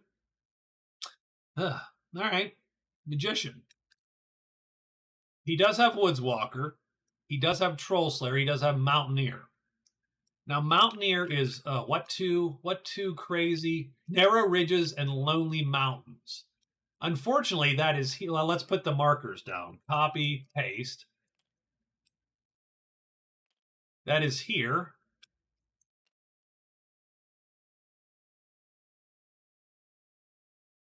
And here. And I shouldn't. I mean, 3 is not a. But I'll have to pick a new. I'll have to pick a new tile for that. I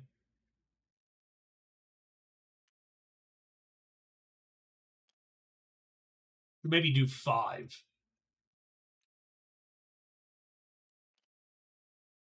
I will remember that I want to do 5 because I want it to be both mountain clearings, right? Because that's the idea.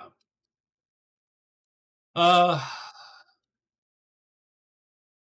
and then Woodswalker is any 3 woods tiles. So the question is there a gate somewhere? Well, the magician is the perfect guy to do this, I think, if we're going to do it. Because he can more easily get around than pretty much anyone else. So I'm going to go 1, 2. So I'm going to move 2 for him.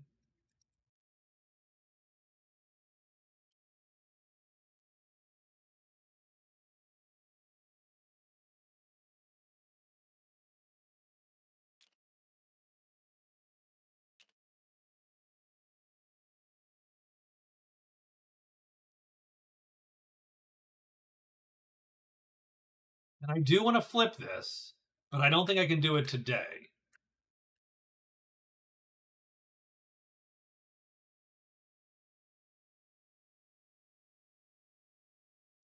So I think we just sit. We'll go 3. So we'll go 1, 2, 3. And then our 4th we will trade with, say, the astrologer, maybe? And we've seen the astrologer. Someone's seen it. We'll check the smuggler, even though I hate the smuggler. 5 treasures, 3 items. I just mean I hate him. I don't even mean I have a problem in game with him. I just mean he's a jerk. You can tell. 4, 5, 1, 2, and 3. So let's grab these treasures. Let's flip them and spread those out. So we got peace. We got the jewel. Pebble of irritation. The shadow cloak. Reroll a hide reaction doesn't suck. None of these, I mean, by the way, these are all actually very good. These are great. These are nice treasures. I don't have any money, so it doesn't really help. But let's see, can we sell something? Does the magician have something to sell?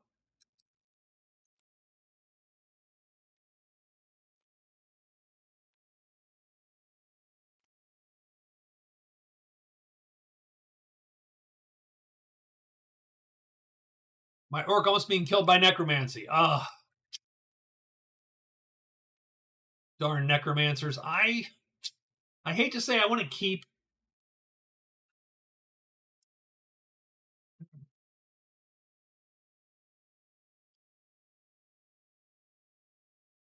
I mean, curse is useless. So we're going to sell curse to the smuggler. I mean, it would give me another treasure or whatever, but and I'll put that like that and sell that.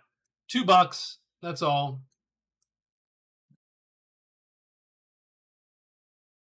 And that's all I think I want to do. I think we're going to group those, and we're going to flip them, and we're going to turn them back and give those back to the smuggler. Good luck, pal. And that's our day.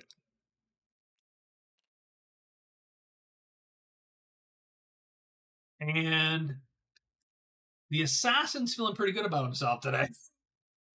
He's like, yeah, I I did that thing. But we got to be a little bit careful because now we are, I mean, we're a little wounded, and I don't love it.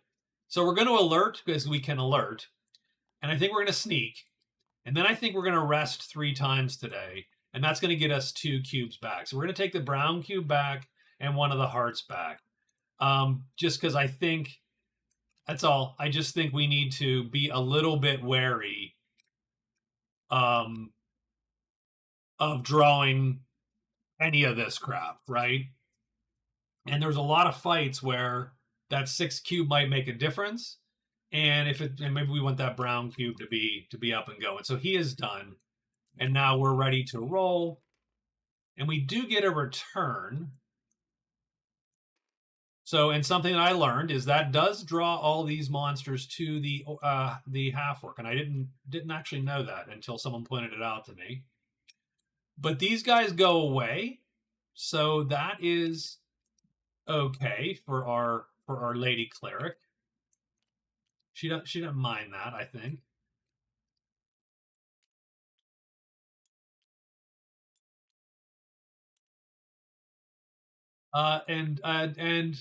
And this crazy ass pile goes away,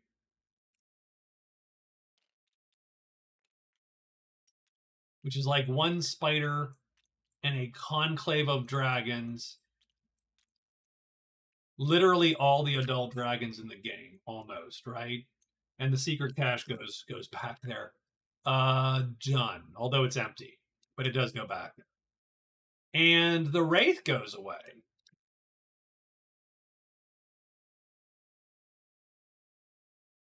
From the crypt. Nope, that's the wrong guy. The shrine. The wraith place. Done. Got it.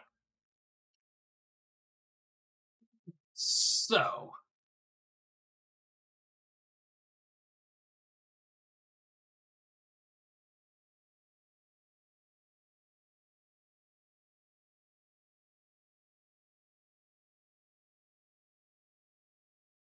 ooh, oof, oof.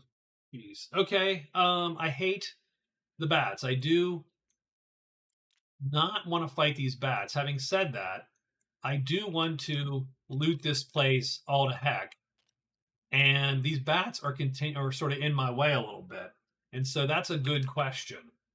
So how do we play these bats? I would argue. So first thing we have to roll to hide. We are snuck. Let's roll to hide. And we are hidden. So we can assassinate a bat. Not great, but we can assassinate a bat. I'm going to do it with a dagger. I do like how the map becomes dangerous, but then chills out. It is interesting. Um, and this rye is serviceable. It is not a bad rye. It has quite the almost fresh minty smell. It's weird. I know, but rye has a tendency to be minty. Um, I don't love it. Like I wouldn't buy that bottle again, but I would not turn it down. How's that? If that makes any sense. Like I go, it's not very super alcohol forward. It is a fine rye. It's, but if you, and I didn't buy this bottle. My son actually gave it to me. So I would not turn it down. But I probably would not buy that bottle. I was going to say again, but buy it at all. So we're going to play 1, and then we're going to play 5, but it doesn't really matter. We'll play 3 this first one. But see, this is a battle where having that matters because that 5th cube is going to help me keep myself in defense. So we got 3 cubes, 4 cubes. So we can literally play all of our brown cubes now because we're alerted, and 1 with a dagger. and go in and try to do our best against these guys. So let's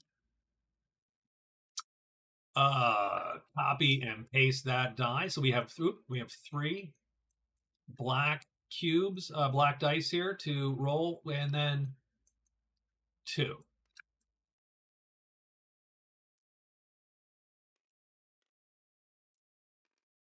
So this is the assassinate round because he is hidden.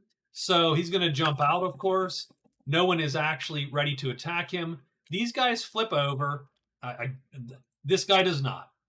So our attack, unfortunately, is going against, it's 3 to 4, which means we need to roll double hit symbols. So there's only a 25% chance of actually hitting.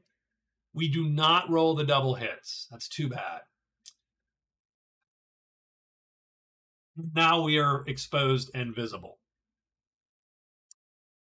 So, having said that, we are going to switch our target to that guy because his defense is only 3 now. So that is going to be our layout here. And we're going to roll for it. No one flips.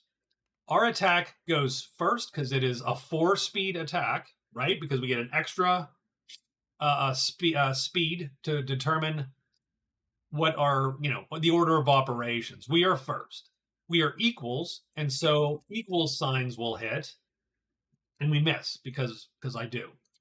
But now equal signs are going to hit us in the first 2 attacks, and we are hit once. We are hit twice. Oh, Jesus Lord. We are not hit the 3rd time because he is not equal. Oh, this is getting ugly. So we're going to go 1, 2. We can't run from this fight, by the way. This was a shitty fight to take. We got to play it just like this, I think.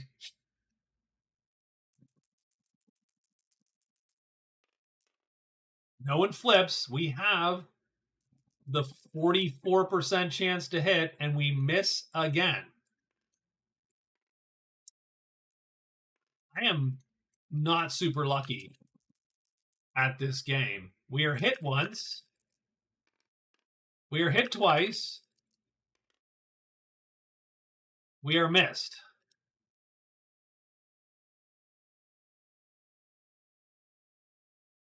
So obviously we're going to take this, and we're going to have to take one of these. But that puts this fight in serious jeopardy at this point. So I've got to switch to this. I've got to switch to all defense now.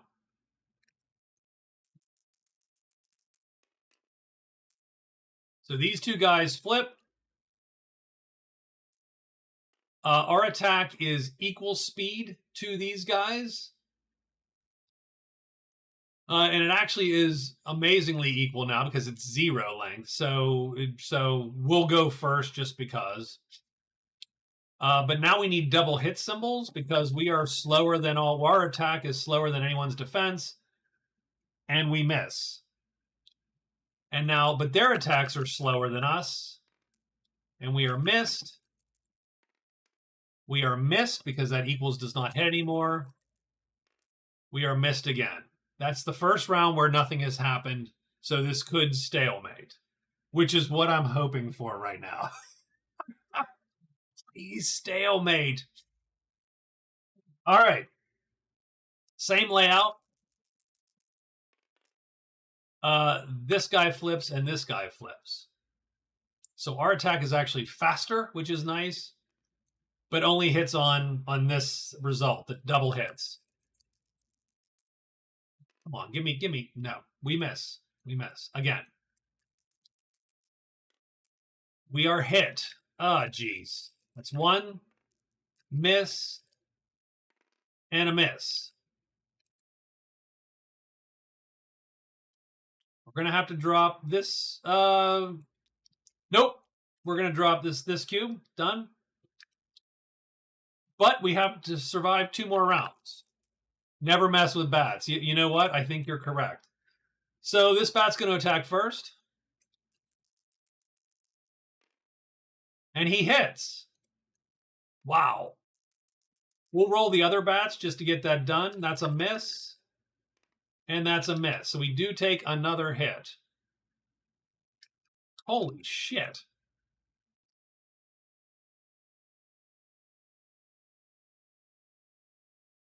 I'm going to roll my. Well, I take another hit, but I'm going to.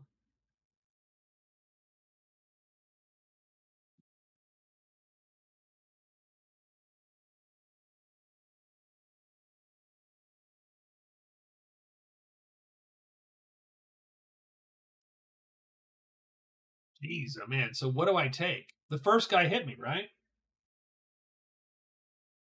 So that sucks quite a bit.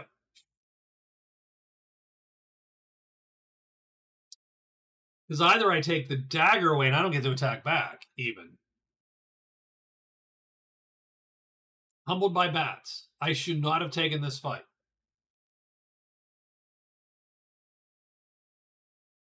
I thought I'd at least get lucky.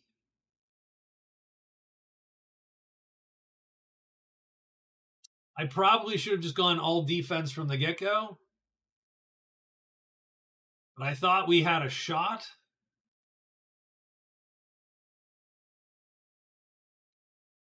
I mean, I'm gonna do that and take a shot back. That was a bad move. But this is where we're gonna actually kill this guy, right? This first guy. Yes, we hit him and kill him. Okay, but that still sucks, by the way. Whoops, I was like 20 minutes behind and thought you just took a break. Sorry, I am I lagging or something? Are we?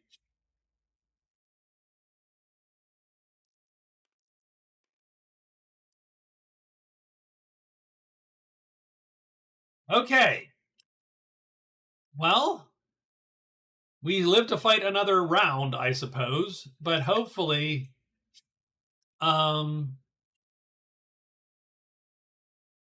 no, just rewind. Okay. Do we flip these guys or not? Because if they flip, we're sort of hosed. Yep, we flipped. So that bat is first. And he's going to hit us. And we're going to be wounded again.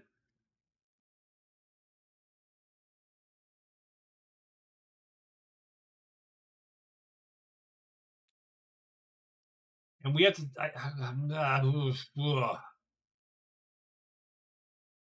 I think we have to take our attack off. And the other bat misses. And now this guy flips. We're going to take 2 shots and not have an attack back. That's a miss. Please miss. And that's a miss. Okay, that's round 1 of stalemate. Ugh.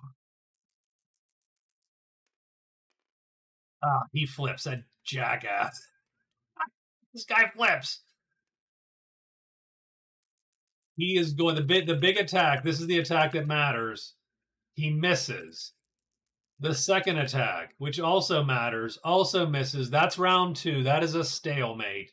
The bats do not kill the assassin today. But holy shit. That was ridiculous. That is almost as bad as Magic Realm bats, actually, against like the Berserker or something. And you're like, oh, I can kill these guys in a couple rounds, right? And then 8 rounds later, you were wounded down to your last chip. And we are literally down to our last 2 cubes. We have nothing left to give. Fortunately, they couldn't damage the helmet, so he's taking that off the helmet every time. They're pinging the helmet. But he is. No, I like the combat in Dragon's Down. I would argue that it is absolutely one of the best features of the game. And again, it's very random, so I get when people, sort of gripe about that, but I think it actually works out really well. I think it is, not to disparage my one true love, but I think it actually is more fun than Magic Realm combat. which can be epic at times, but just generally the number of fights in Magic Realm that are interesting are much less than Dragon's Down. Dragon's Down has a way sort of bigger spread of interesting.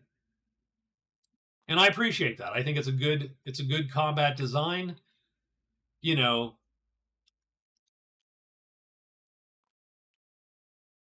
I've read forum posts on like Board Game Geek where people gripe about it, and I'm like, yeah, I get it, I get, but those people don't like, frankly, Magic Realm combats either because it's the same sort of complaints, and I understand the complaints, but I think these do what they do quite well, and that is it's a quick combat system. It resolves quickly, typically. There are interesting results, and there's a little bit of thought involved. For instance, that combat probably goes differently had I been defensive from the get-go. Maybe I should have just done that. Now, it doesn't help that I couldn't hit a freaking... Like, everybody needs glasses in this game, as far as I can tell.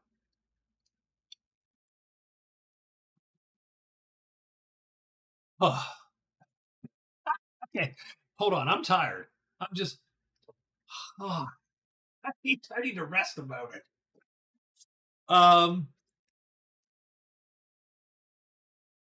All right, let's check it out here. So it's day 20 now. We do have to check what the cleric drew for her. So let me check that so I can change my scoreboards here. She got Long Stride and Fan Club. Well, let's check it out here. So Long Stride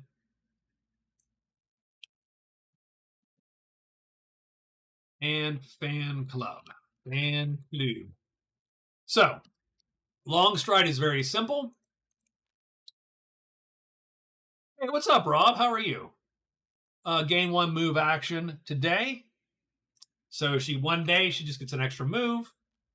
Not super powerful, but you get a nice write a 5th move kind of thing. And Fan Club, roll a random group and a random dwelling. Look like it's about beer 30. It is rye, quarter to rye. There you go. I'm sorry. I should have been quicker. I'm quicker in the draw.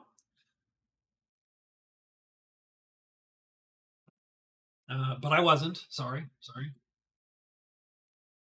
So we are gonna see Fan Club, random native. Oops. Whoa. Hey.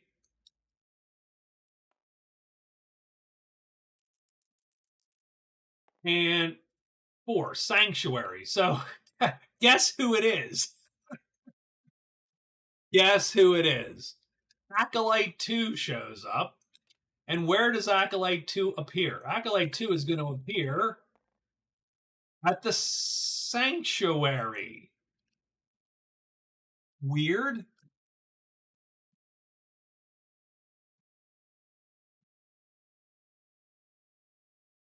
But I can headcanon that, right? Because they're all in the Sanctuary. He is going to approach her and give her the spiel. Hey, I could come with you and continue my spiritual journey with you. It's very culty. Acolyte 2 needs to be named at this point. Okay. There you go. That is the task of chat now, is to name Acolyte 2. There you go. So I do have the idea. Now, don't get me wrong, this is copyright violations all abound there. I wanted to make a shirt. So I need to start making card designs for the Magic Realm cards, because I wanted to make a shirt which says, and you thought your day was going poorly, and it has the cloven hoof, the card for the cloven hoof on it. And there you go. We need to make a shirt about Acolyte 2. So there we go. Anyway, all right, let's get day 20 underway. The Magician is first, then followed by the Rogue. So I think Magician is going to try to do all that shit that we need to do. So let's take a quick thought here. And he could indeed could indeed get to the woods, and he could get to the narrow ridges by flipping a tile. So we're going to do that. So what we're going to do is we're going to enchant the tile, and we're going to enchant blue. So 3 phases to enchant. That's going to flip the tile, and it's going to put a blue cube on the tile.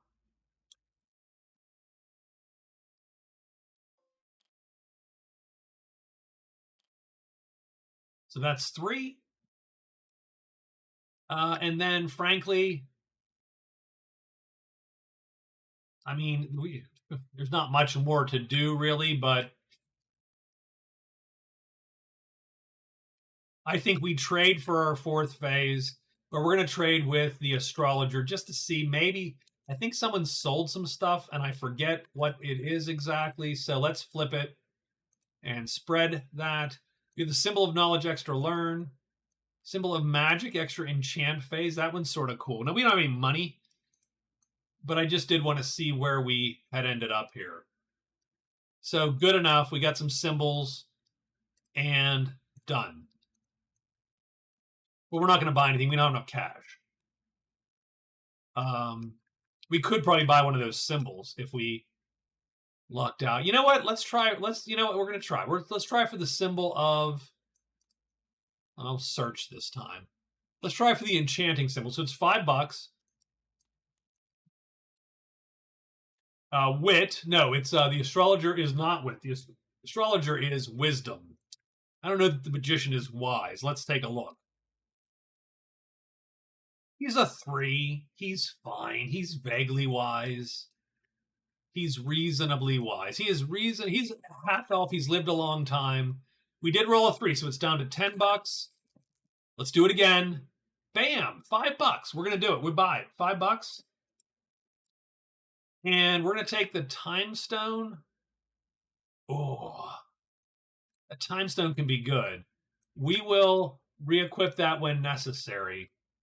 But we're going to buy the symbol because that symbol gives us an extra enchant phase. And that just makes life could be sort of cool. We could enchant blue everywhere, for instance. Or we could enchant black when we want to fight. And that's going to mean the fiery chasm will not wound. Did Scott put all this together for Table Sim? So there is an official mod. So the answer is yes, they did put together an official mod. Scott and his and various folks. I know that there's a couple people. I know George works on the mod extensively. So there's a couple people that help put the mod together. And there is an official mod. The reason I don't use it is because it does not really help me play 4-handed because of sort of how it works. It expects you to have picked a color, and it doesn't make it easy for me to play 4-handed. So what I did was I stole all the bits from that mod and then pounded it into this table that does not have any no opinions of how I'm playing. And so you'll see, right, that I'm spread out right in front of myself playing all 4 hands. The other thing that I did originally was kill all the scripts because there's a bunch of scripts that expect you to be doing stuff, and they just blow up in this one. But unfortunately, I then screwed up and overwrote my original table that I made, and I have to redelete all the scripts and so on. So the answer is they did put one together. I don't use it because I'm a special snowflake. So there you go. So we are done. The magician is done. But if you're interested in playing Dragon's Den, you should absolutely download the official mod from Tabletop Simulator. It also has natives in it. I think natives is in there. I did not put natives in because I'm waiting to get natives in my hands before I alter the variant to include them. I have to figure all that out. The rogue is going. Where is the rogue? So the rogue is heading for 1. And he flips that and he gets the fame roll, which is fine. He rolls 2 mission dice. He's going to score 3 gold and 3 fame. So let's go to the rogue.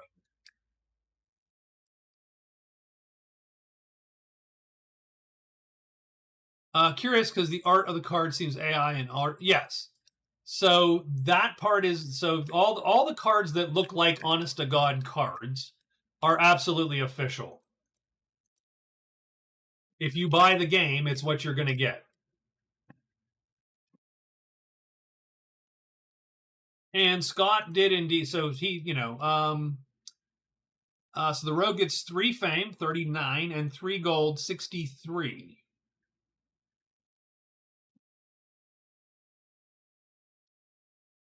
So that still puts him in second place in fame and first place in gold. So he doesn't actually change much there. That's his first phase. He also gets his 4th. So hold on, we have to also score him Explorer. So he earns a VP.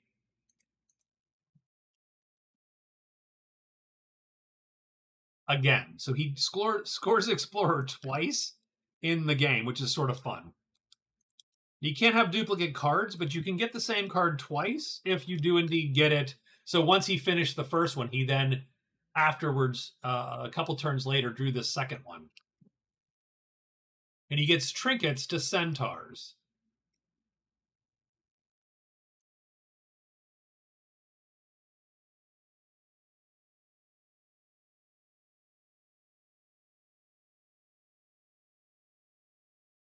Yeah, and people have commented on the art, and I think Scott has like he has indeed used, like he used an artist, and then they used AI to whatever help out and do some bits and so on, and that's it is what it is. The only thing I don't like about the art, my main gripe is not that it's AI art. My main gripe with the art is that it can be hard to visually parse at a distance. So all of my friends with their bad eyes cannot tell characters apart. Now the magician you can tell, right? He has a big red, he's the Eye of Sauron. Done. But he looks like the Eye of Sauron, and so does the archer. And I think I would appreciate simply symbols like in Magic Realm, just a two-tone. There's a background and there's some kind of symbolized done, and I think that would be easier to parse from a distance. I think that's the biggest thing that I have where I have a hard time is simply sometimes seeing things from a distance. And frankly, the actual physical version can be worse because of just the clearings don't show up quite as well. Like these clearings do not show up as easily on the board game version as the TTS version. It's just hard on the old eyes sometimes. That's all. So, it is what it is. Doesn't ruin the game, and you get used to it, and you compensate. That's just how we roll. So the rogue has done his exploring bit. What else does he need to do now? Yeah, I mean, I get it. People, you do what you do, right? And um, again, they hired it. I mean, he did hire an artist, so that's not, but people feel very strongly about AI art, and what whatever. I sort of get it. 1, 2, 3, 4. We're just gonna go 1, 2, 3, and we're gonna sneak. So we will go 1, 2, 3, and we will sneak. There's no need to be 4. 4 doesn't help us much. We are going to go to here. to get this last chip done. Yeah, I don't have an opinion on AI art either. I'm not an artist though, so I I understand people can get fussy. How's that? I would also get fussy if someone was like I have a big opinion about AI coders, programmers, because I'm a programmer. I think you can certainly replace your programs with AI if you want to fail in the long run. Um, so so strangely enough, okay. Oh, all right.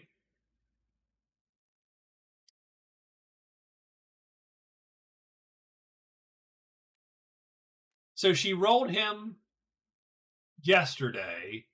Today she needs to end her day there at the dwelling, I suppose. Sort of awkward. Usually I have like do a quest phase or something, but I'm going to say end her day there. So she is going to rest up. So that's two. But yeah, I have no problem with the art. I like the card. I like this like some of the card art. I like the art on the items. I just don't like the character symbols. That's really it. That's my bitch is the character symbols. I just don't love. Now, having said that, the clerics is very nice. It's very evocative and it's easy to see from a distance. So I'm great with that one. It's just some of the other ones I find hard to see and make out. She's going to use 3 phases to rest 2 tokens back. The half-orc is too scary. Oh, come on. He looks bitchin'. I mean, we could go to the I mean, okay, she look I mean, that's awesome. She looks I think I've dreamt about her before. Anyway. So yeah, she's going to rest and end her day here. And she's going to score fan club. So let's put that in her bucket here. So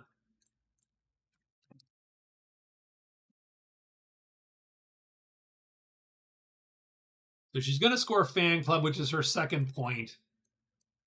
I mean, she's literally she's the B plot right now, to be quite honest with you. And the acolyte will now become her follower. So we're going to put him right here with her. So he's gonna fight with her. So cool, all awesome, done. And now the assassin goes, and I'm gonna go 1, 2, 3. And then do nothing because you don't need it. I don't need to do anything. But he needs. I want to get out of dodge. I do not want to have the ability to get jumped or anything like that. We are done. So let's roll monsters. We do get forest, and we do get sights. Now here's the thing. No one's in the woods. I don't think. 1, 2, 3. Nope, no one's in the woods. In fact, the only person that actually has anything is this guy. Everybody else is in a dwelling. So, done. No monsters on the 20th day, and that is the end. And now we got day 21 coming up. And she gets to toss fan club. Now, she is not going to take the second option, which is to send him home with an autograph, gain 5 fame, and remove an outlaw token. She doesn't need to do that. She needs a buddy. Gate crash her. Gate crash her? Gate crasher. Gate crasher.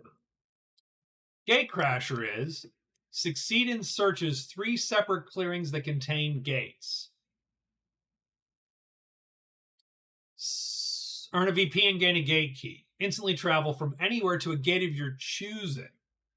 Well, that shouldn't be too hard to do, right? Because gates are all connected. So that's a pretty quick one to do. So I think we're going to try to get that one done here. So let's see what day 21 looks like. And the cleric is indeed first.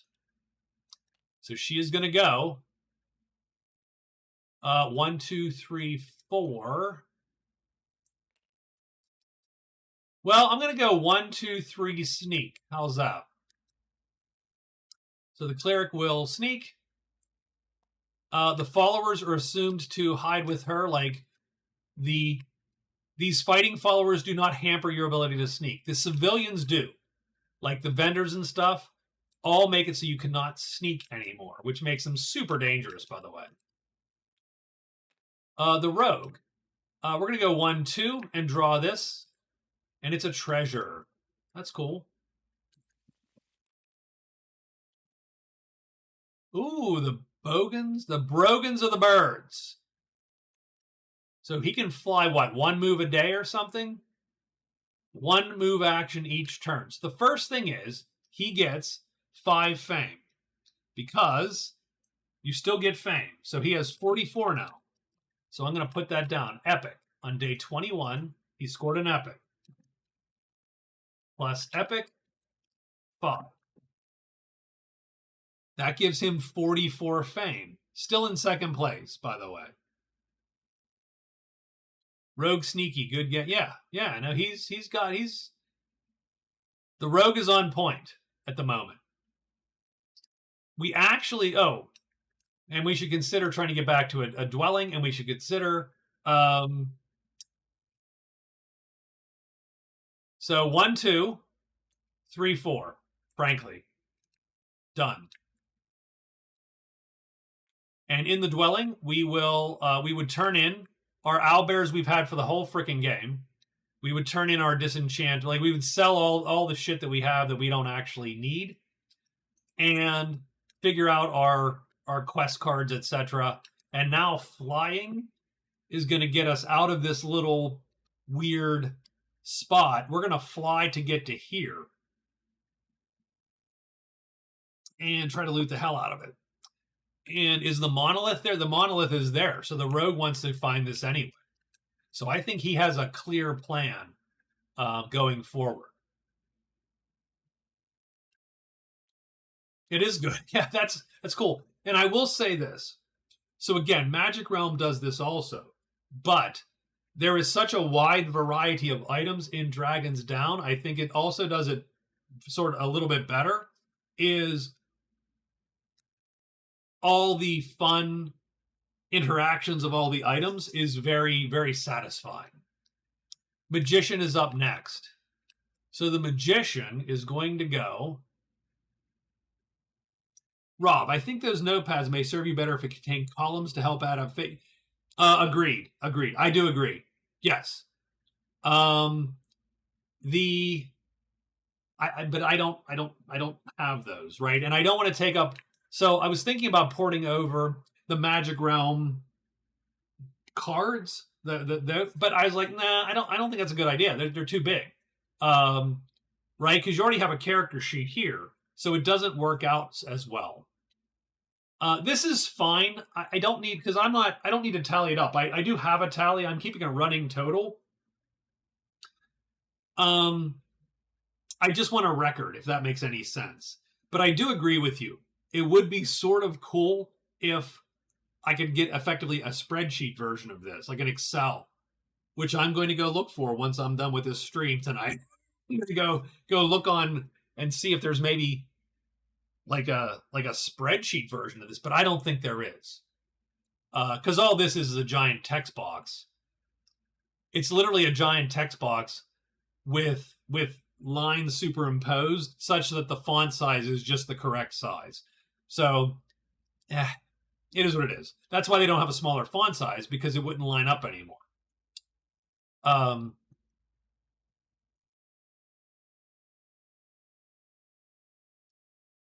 I mean, I could use a fame. I could just have a counter, but I'm using my, like, that's what this is for.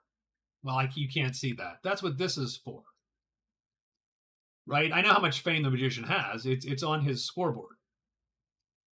So I don't need to keep track of that. I wouldn't mind. I would not mind a columnized, like you said, I would not mind a column-y sheet.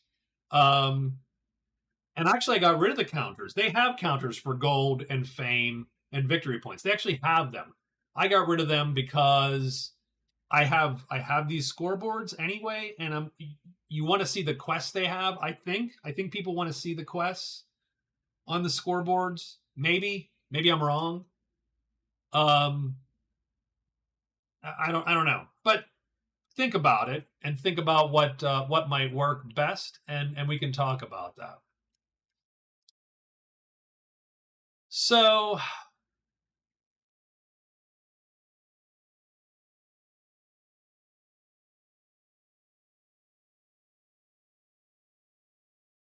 I think we're just going to go 1, 2, 3, and let's see what the magician can do. He gets a free sneak, so 1, 2, 3. So he's used move, move, move. Unfortunately, that's not a good day. Like that's not a he did not effectively use all his bits today.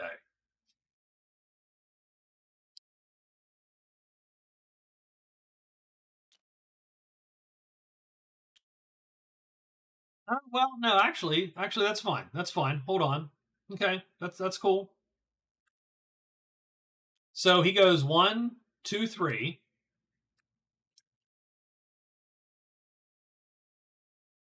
I don't know. This is close. This is close. We do get one more search, so we're going to search for that secret passage. Come on, give me nope, and he doesn't get it, and so he is done now.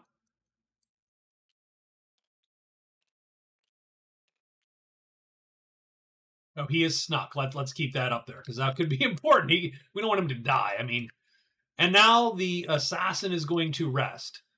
4 rests to get 3 of these back. So we're going to go 1, 2, 3. That's the first thing we need to do, and he is done for the day.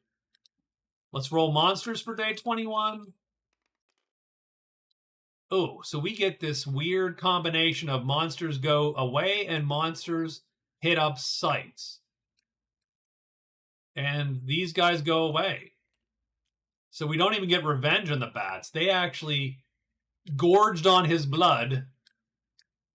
They disappear into the moonlight, and that's it, and the board is empty at the end of day 21. The goblin bounty is done.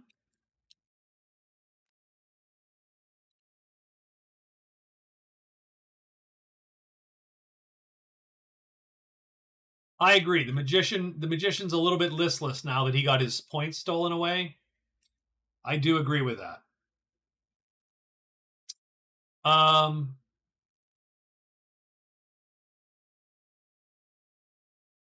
going to try to score Woodswalker, and I'm going to try to score Mountaineer. The other thing that I should have done, and I did not do, is I should have ditched Troll Slayer. So I'm going to give him that retcon there a little bit. And I have Diplomat Kobolds if he happens to meet Kobolds.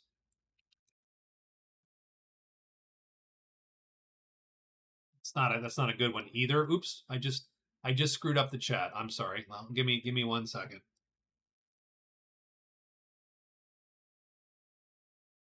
Yeah, the magician sort of yeah, yeah. I agree with you.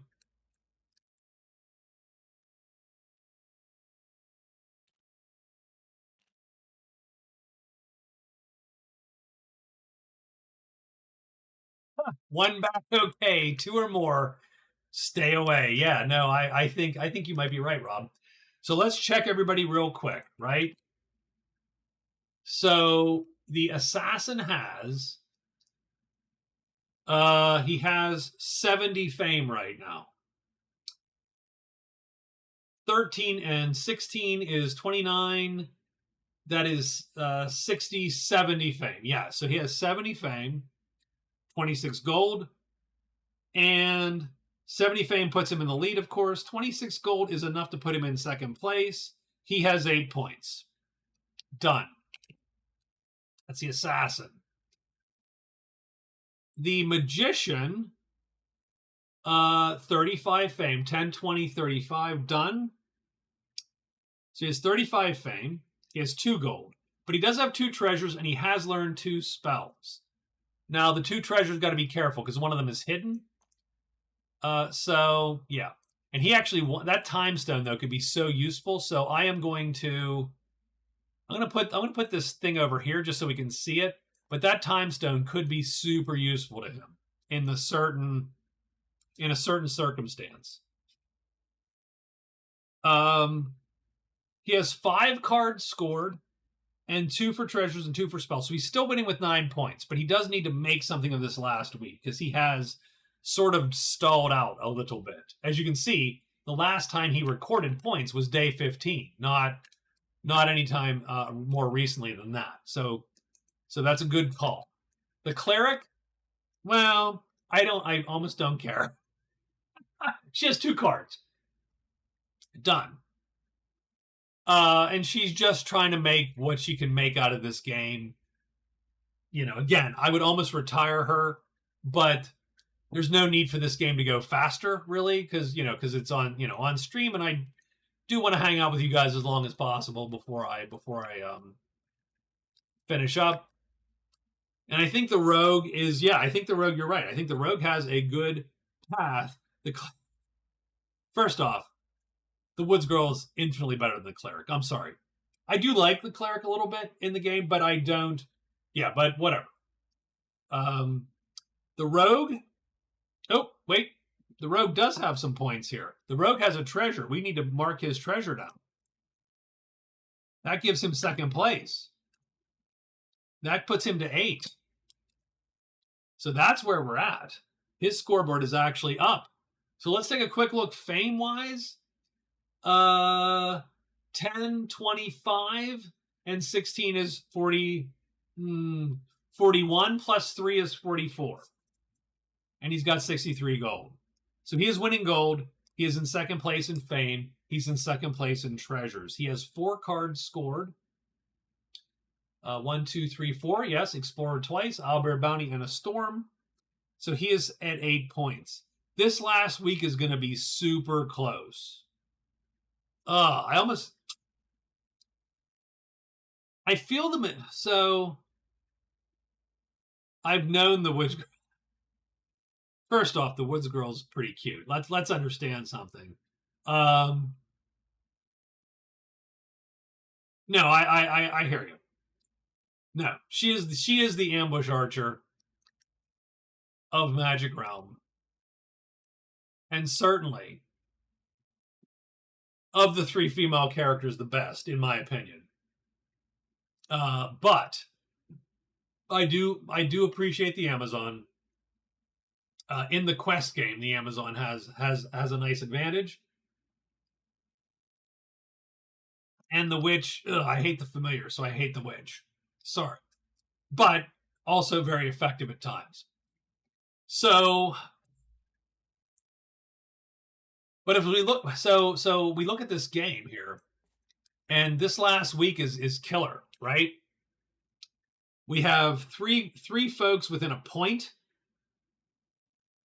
And I almost think the magician.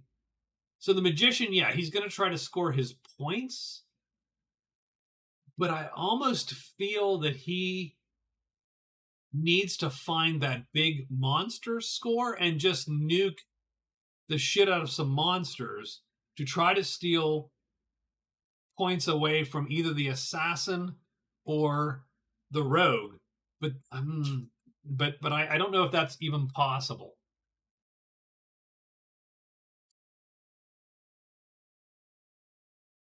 But I am really pleased with how this game has sort of worked its way out. I think it has been very pretty compelling here for this last week. So let's see where we end up. Having said all that, first thing we need to do is draw 3 more events. So our last 3 events of the game are going to be. So the spirit's still out. Yeah, the spirit's still there. The cleric still hasn't yet completed the spirit. So we got the Lost Astrologer,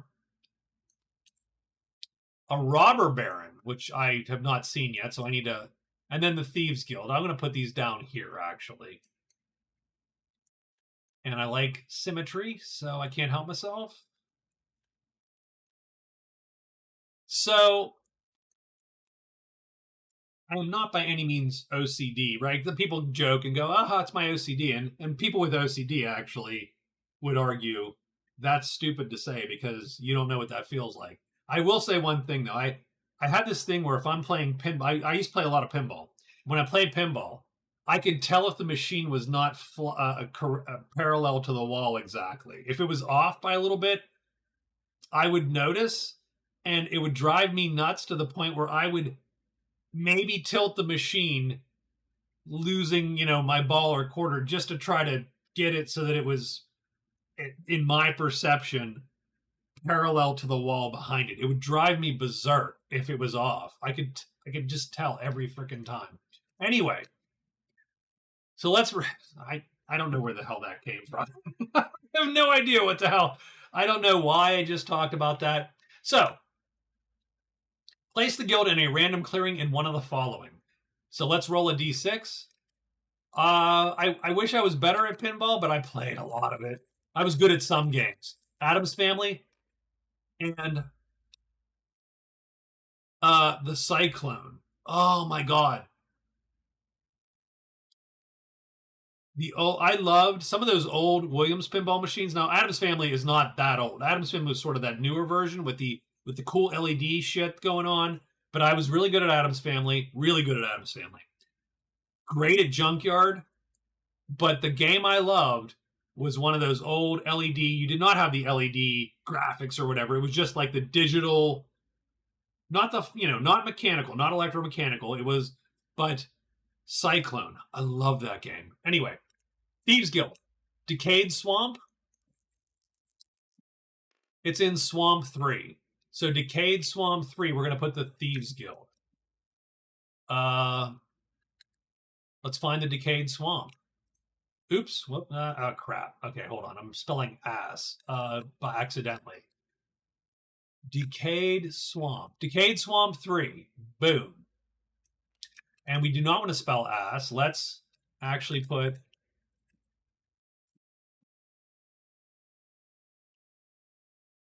Thieves Guild. So the Thieves Guild is there. How do you score the Thieves Guild? To join the guild. Oof, that is some small text, but we're gonna live with it. To join the guild, travel to the site, search to find it, and then successfully hide without performing a sneak action that day. So you were showing your amazing sneak skills. Definitely favors halflings, by the way. The first to join the guild gets a VP and takes an outlaw token, and can use this place as a shelter and dwelling for the rest of the game. The guild has the following services. You can fence items there. Oh, 7,000's a little. First off, that shows how people love Cyclone, because 7,000 is a lot to pay for a machine of that era. Cyclone is so good. It is such a great pinball.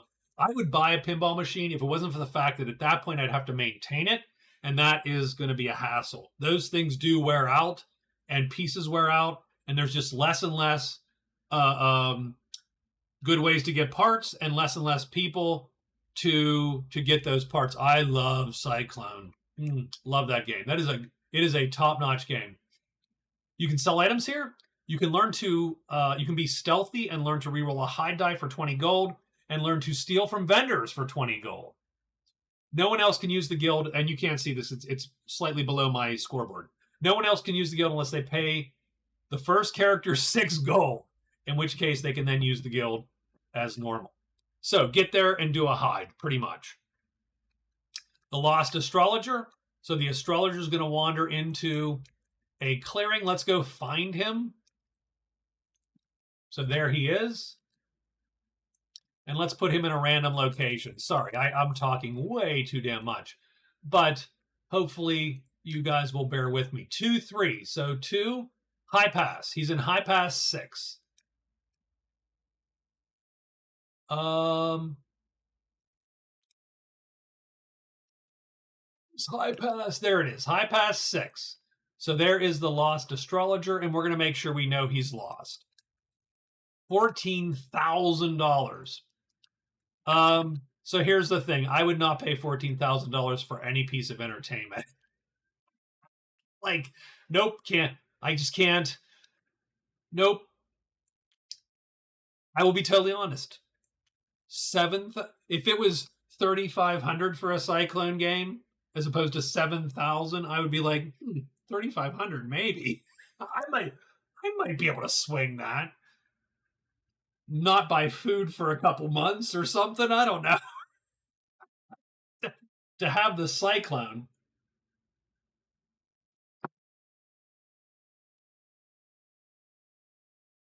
So he is lost. The first person to go there and perform a quest action gets him on their sheet. You cannot sneak while you have a civilian in tow. Bring them back to a dwelling to get your VP, or bring them back to their original dwelling, which was the sanctuary. So I should put that down somewhere. I'm going to put to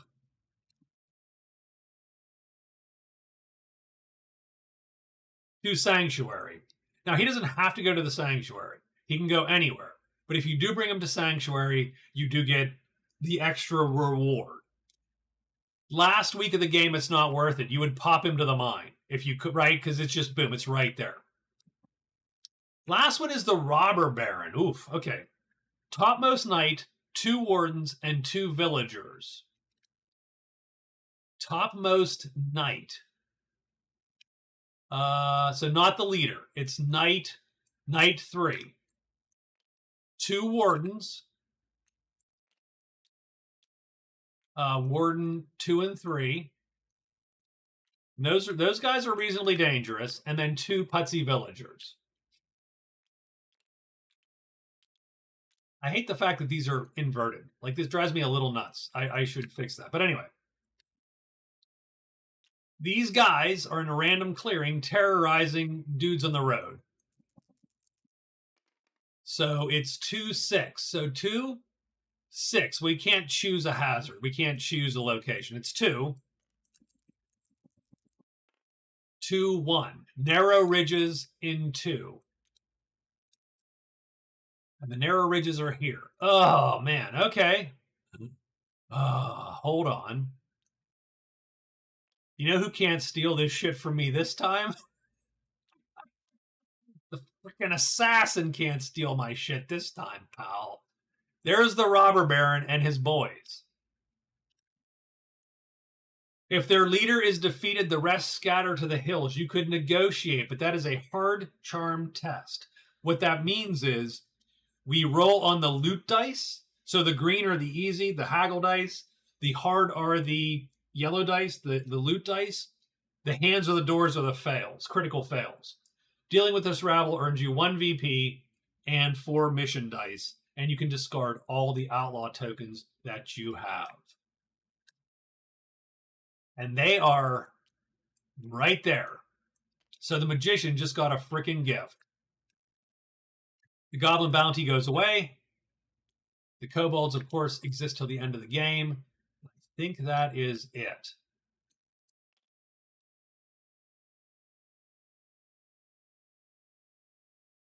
Yeah, the astrologer stuck in the mine. That is sort of funny. All right, write that on the card. The astrologer, like, I don't want to go to the mine.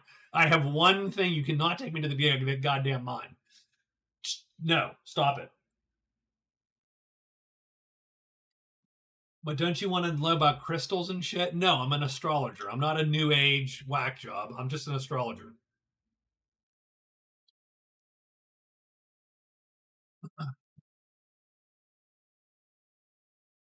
All right, let's get this last week started.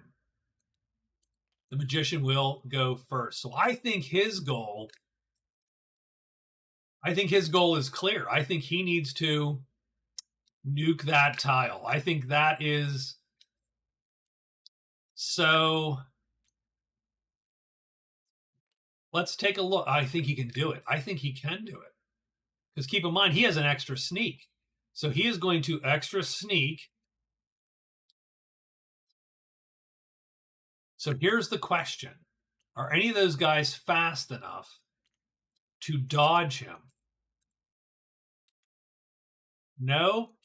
No, and no. No one's fast enough to dodge him. He hits them all. So he's going to use his extra sneak to sneak. And then he is going to move and use all 4 of his whatchamacalls to move. And he does have to roll a hide, of course.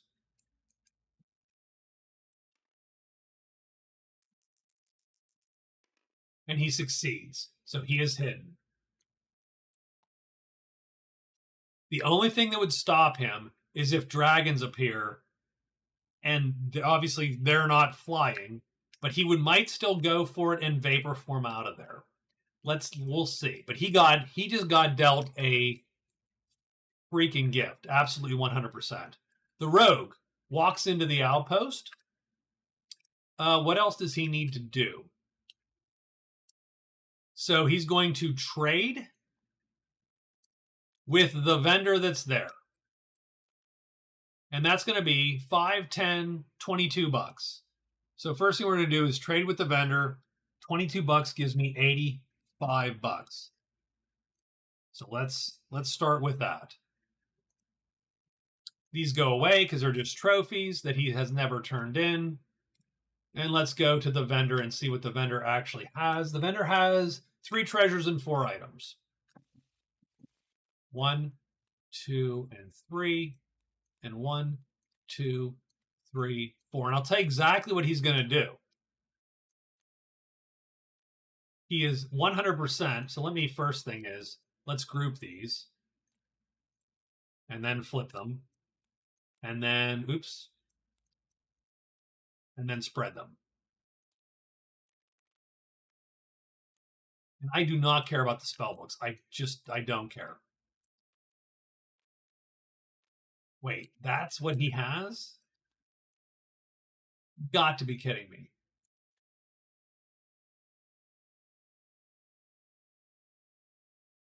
Yeah, because we sold him the Disenchanter. I was hoping for an epic, because if you get an epic, I'm going to buy it, and that's going to give me 2, which is going to give me an extra half a point, and steal 1 from the magician. But nothing. So that's a blank. I thought for sure that would be a good move. The Thief's Land, I don't care. I mean, I really don't care about any of that. What does that do, though? That gives me 1 time use the hero's rolls 1 die during this loot attempt. Well, let me think about that. I'm going to buy that. Let's take a look at what the vendor wants. The vendor wants Charm. The rogue is not vaguely charming at all. So I'm going to use my Writ of Redemption and burn it. And that allows me to buy this thing for cheap. Now, not that it don't get me wrong. I'm saving $6, but I just want to make sure no one catches up to me. So I'm going to burn the Writ of Redemption and buy this for 3. And that puts me down to 82. And I do get the Thief's Lucky Coin. And I'm going to put that here. And when I'm looting the monolith, I'm going to roll that to try to get like a deep treasure, something of that nature, to actually help me. So I do my trade phase, and I am done there. So that's 2 phases. I don't think I have anything else to do. I'm going to rest and bring this back. Done. Because at the end of the day, oh, and I could sell this. So I'm sorry, I sell this for 5. So 5 more bucks, 87. My fault. I don't need to learn a spell. Be great if I could, but I don't need to do that. So we're going to drag this up, and he's going to go up there too. So the vendor has that done. And I'm going to end my day there. And at the end of the day, I am going to turn these in. I'm probably not exploring the Lily Mountains. No, and I'm probably not going to find centaurs. So I'll draw 2 cards. And we will see those tomorrow, effectively.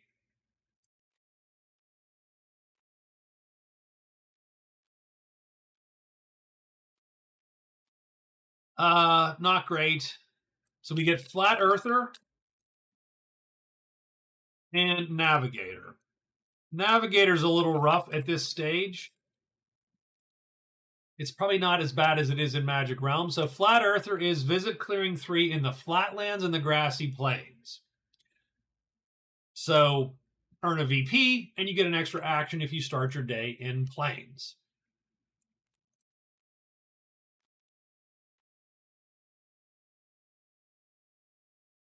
Uh,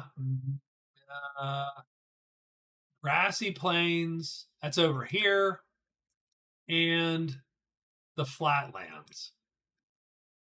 Yeah, I'm not feeling it. Where's the flatlands? Up here. So 3 and 3.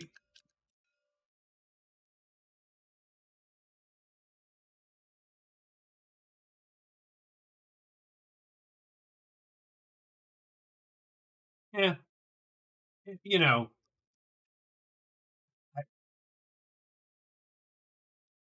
really think the plan is, to be quite honest with you, I think the plan is to get quickly to the Black Caves, get to the monolith, try to find the monolith, probably loot the monolith, and then see if we can't find a treasure or two to get that point. And I think that's our last week. So I don't think we're going to try Flat Earther. The Cleric. So the Cleric needs to get the Possessor Spirit. She needs to search it and then learn it. Did she search it? I don't think she did, right? So she's going to search. Need to write things down better. 1, oh God. 2, 3, and heck with it, 4. 4. So she has searched it. Okay, that's great. I will copy and paste this. It's been searched. By the way, that's why Tabletop Sim is amazing. Because you can do this and just have arbitrary markers for shit that otherwise you could not do very easily. And the Assassin. Oh, he's still dying. He's going to spend 4 phases and go 1, 2, 3. 1, 2, 3. But he has to get moving soon. Like he don't have an infinite amount of time. Like this is running. We're running out of time. So we do get a site, which I don't think anybody's at a site. No. And the forest, though, is anyone in the forest? These guys aren't. She isn't. He is not. So we got nothing. Nothing's going to appear. And we have one battle to manage, which is this battle.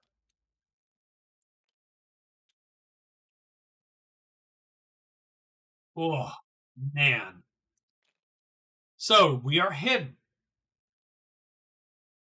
That's the important bit. We are hidden.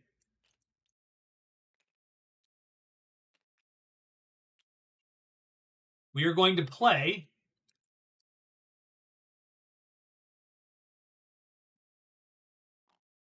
3 attacks. Oh, we can't play 3 attack. We have to be super careful. So I'm going to equip. So my first round is going to be just re-equipping shit. So I'm going to equip the Time Stone. This is where the Time Stone comes in super critical. Going to equip the Time Stone. Then I'm going to play, so that's round 1. Round 2, I'm going to then play 3 cubes here. Like that. And 2 cubes here. Because I only play 5 cubes. I'm not alerted. Right? I haven't alerted. But that's where the Time Stone comes in. I only have to tie them now. Right? Because that's what the Time Stone means. One-time use. An attack in the clearing that ties hits the target. So now my attack speed is going to tie these guys no matter what. And that's going to hit every freaking dude in the clearing. Whereas normally I would have had to have alerted. So we're going to play these 3 and these 2. With the time stone, we eat it and it goes away. But now that tied time is going to hit everybody. It doesn't matter if they flip or not. Spoiler alert, we hit everybody. They can't dodge this. And because they are not flying, Fiery Chasm, all targets hit are killed. It targets all non-flying monsters and unhidden heroes. They are killed and removed, and all possessions are lost. Done. We wound the black cube, but we're hidden, so we are not targeted. By the way, you can't cast a spell when you're not targeted, or else you will die. When you're not hidden, I should say. But we are hidden. That's it. Done. We kill everybody. We nuke them in one giant fell swoop. That was the moment he was waiting for the entire game, by the way. Like, that's literally why that was taken.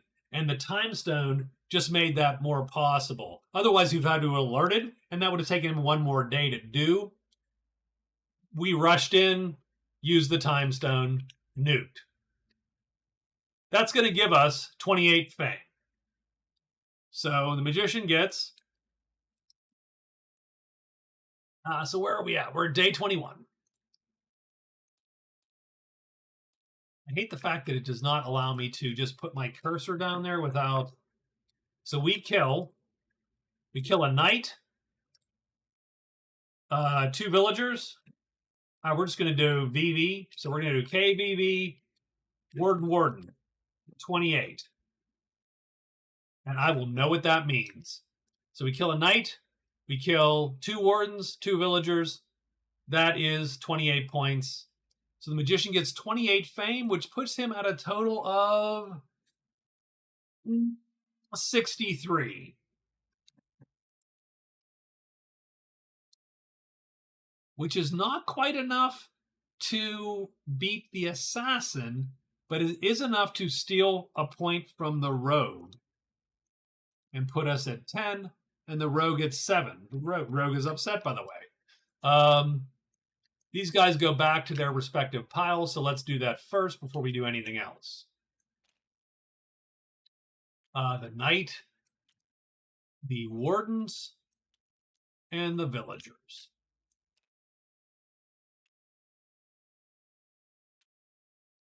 So that's the kill.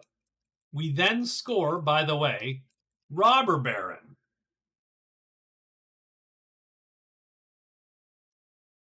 Robber Baron gives us 1 VP, so we're going to score that. So we're just going to put Baron. So that's a point. So the magician scores 6 cards. That is his 11th point. Ooh, it looks like he's got this one. And he scores 4 mission dice. So he gets to roll this. And heck, we've got him. So we'll roll them all at once.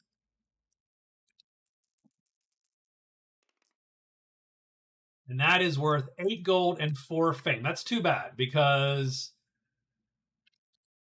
so we're going to write 8G, 4F. Only 4 more fame. I was hoping for more for him. 67. The 8 gold gives him 10 gold. That's not enough. That doesn't actually do anything for us. Strangely enough, that did not change the game. Whereas if he rolled a lot of fame, that might have changed the game. 3 more fame, and all of a sudden, he is pretty much a lock, I think. But he's not a lock yet. Close. But maybe not quite, right? And Robber Baron is scored, and it goes away. Whoop, whoa, hey, buddy. Just in the pile there.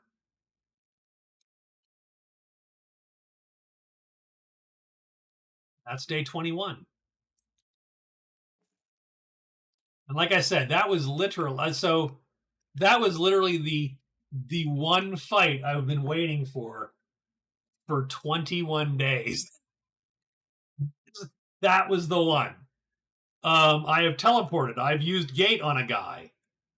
I've broken spells. I've done everything but fiery chasm. The one time I had a shot, the one time I got jumped, I got jumped by dragons, which aren't affected, so I had to just get out of dodge. And the other time, with the boys' night out, I got stolen. He got stolen by the assassin.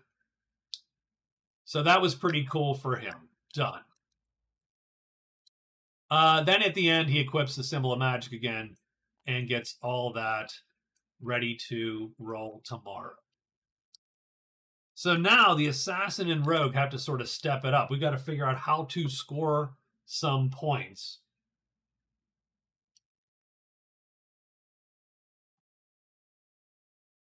How to score some points. So day 22, the assassin's going to go cleric. So where are we at with the assassin? So he is, I'm going to say mostly done resting, probably. So what do we do?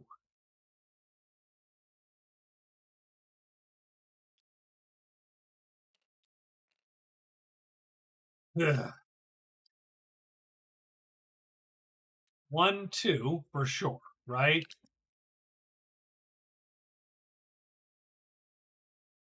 I mean, I could go back and turn cards in, but that's another 2 days. That's not good. That's not good enough. I think what do we need to do? I think maybe where's the chamber? The chamber's way up here. Is there so let's start so is there a gate somewhere that we can get? We could probably get him and get a point. 1, 2, 3, 4. I mean we could get there. I'm gonna go 1, 2, 3. I will alert and sneak effectively. Let's just so done and done. It doesn't help me to go one more to here. And we won't be able to sneak once we grab him. So let's spend that day as quiet as possible. The cleric has already searched, so she has found the spirit. She now needs to defeat the spirit. She's going to use learn phases now. And she gets cursed because, yes, that is her lot in life, I feel. Even or odd? Odd. 2. Odd 2 is stumble. -1 maneuver speed. Ooh, yuck. Okay. Well, that is ugly as crap. So, ugh. What to put in there?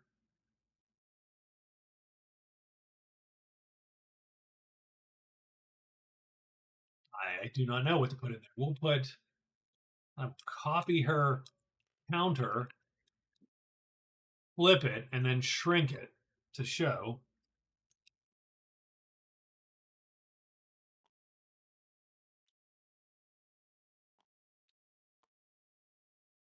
That's one of the worst ones I think exists. -1 maneuver speed.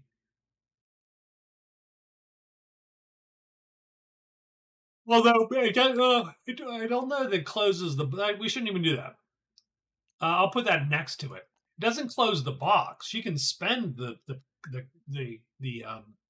cubes in the box. It's just the speed is bad. So that is 1 phase, 2 phases, 3 phases, maybe. No, she's cursed again. Yay. Copy paste. 5 odd. 5. Reroll 1 success per high. Oh God. Okay. Okay. This is yeah. All right. Well, that sucks. She is yeah, she's done. She's done. She is presumed I don't know what she's praying to, but it sucks. Like it is the god of coming in last. Nike. Ekin. 1, 2.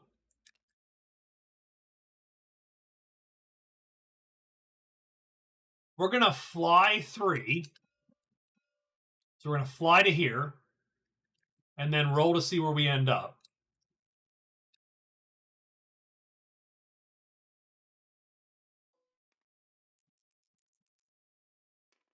We end up in 2. So we end up there.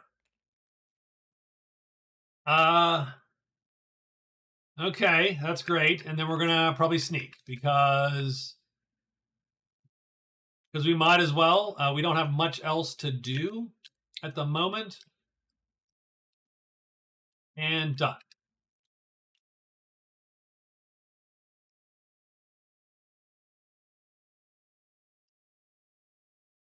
And the magician is going to go 1, 2, 3. Oh, geez. Really?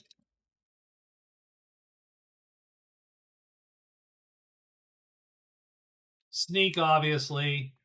And then 4, 5, effectively. Use these 2 to rest this chip back, and he is done. Oh, and I didn't draw for this a long time. And there was a site here. Oh, geez. Okay, well, that's my fault. But I don't know that it really matters exactly. I should have drawn that a long time ago. But I'm not searching. I'm not going for it. Like, he is going for his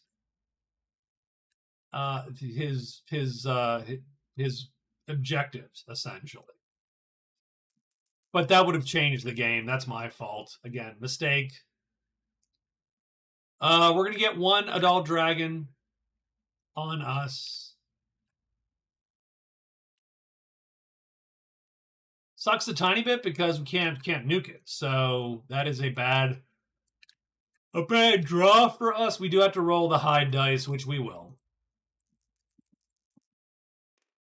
We are snuck, we are good, and we are hidden, and we're actually going to just roll with that. Don't care.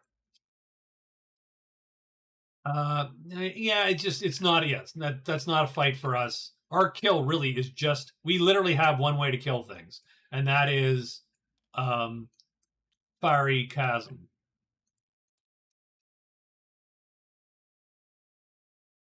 Won't be able to wrap this. Yeah, no kidding. Jeez, oh man. Why am I so bad at this? That's the problem. What the hell's wrong with me? The only thing that's bad is that might have changed situation, right? You might have gotten that draw, and that might have been a problem for the magician. Don't know. But it is what it is. Those mistakes are gonna, we let them ride.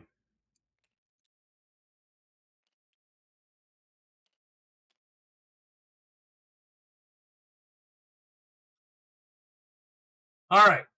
So on day 23, the rogue is first.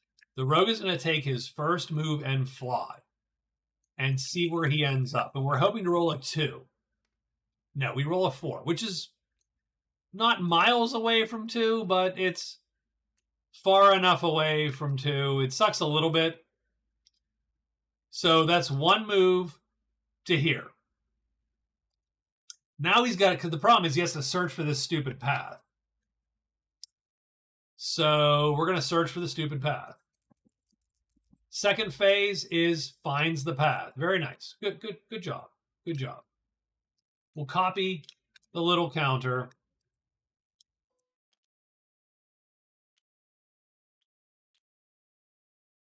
And then he's going to move 3 because he's got to make some tracks here because the time is running out, and he has 4 evade, so he's good. Done. Okay, priestess. We're gonna roll 1, 2, 3. That was a curse. I saw it. 4. She gets the spirit. Yay! All right, she gets it. She gets it. She is awesome. She gets him. She has a bunch of followers now. She does score the point on day 23, I believe. Yep.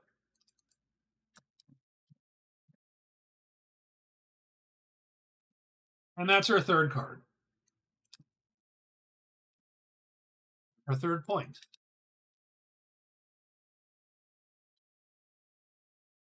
And there she is. That's it. That's where she comes. So,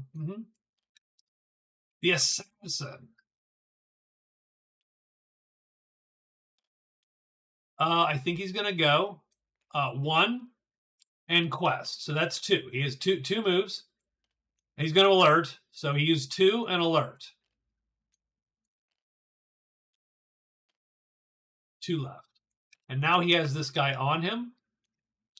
He can no longer. He cannot sneak. Oop, oh, gee, I just deleted it. Son of a bitch. Well, we know he's going to the sanctuary. We're not going to the sanctuary. We have 2 left to do. I'm going to go 1, 2, and hope for the best. Done.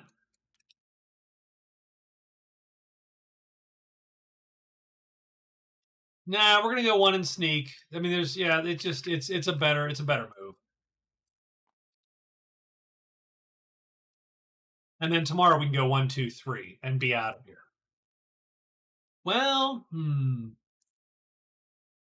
no, we're gonna go here, and the reason is because 1, 2, 3 gets us to the mine, whereas otherwise we lose the extra. We lose that phase, and we can't get to the mine that day. So it actually, that one hex is cost. That one clearing costs us a day, so we're gonna go there and do it.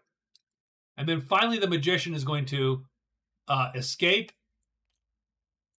So he has visited this one. So he's got that one.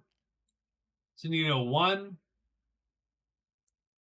Oh, that sucks though.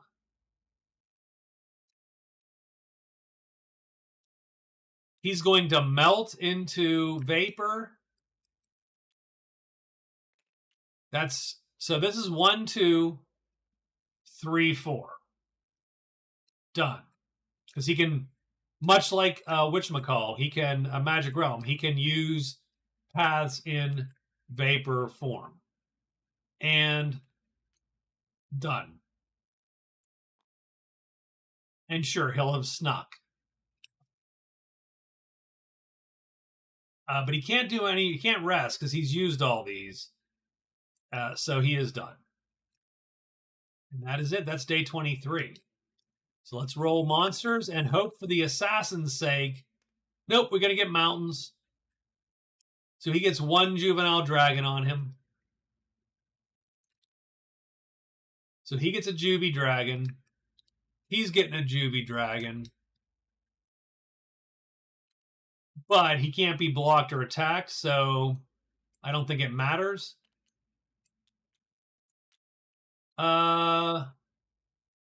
And then we have Carrion.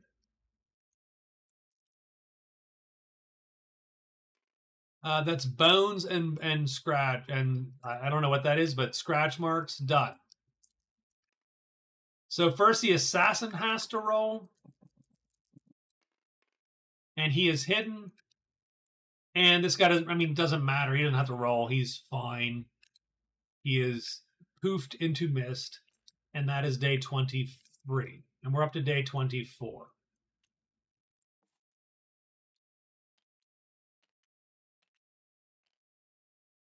Now, I suppose we should decide. Do we want to kill? Yes, you know what? We're going to want to kill this juvenile dragon, though. So I think we are actually going to... Oh, yes, he can hide. He can hide. And we should not have snuck because... Wait, hold on. What did we roll? Ooh, hold on. I think we rolled doubles, right? He can't sneak, which we should not have snuck. That doesn't work because we have the guy. He can still hide, though. He's not. So that's the question. Did we roll doubles or did we not roll doubles? Because rolling doubles still puts us in hidden. So we are still hidden. You can hide, but you cannot sneak.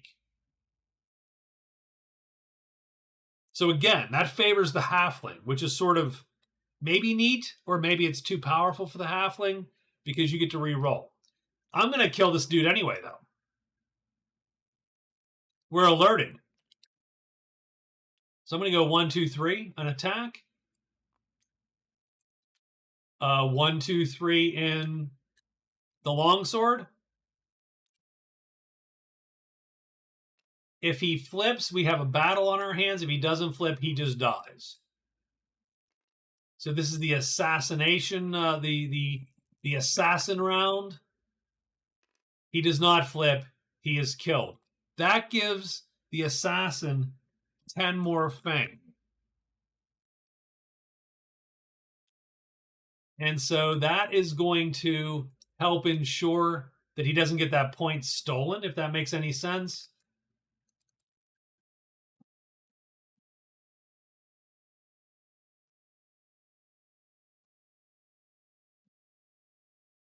So 10 fame. It's not a huge deal, but done. The magician is not fighting because the magician does not want any piece of anything that's flying, frankly.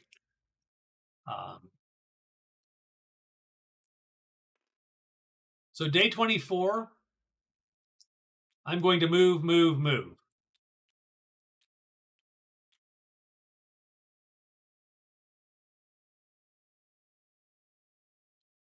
And alert, but it doesn't really matter. But I move 3 times. So we are going to score Lost Astrologer on day 24.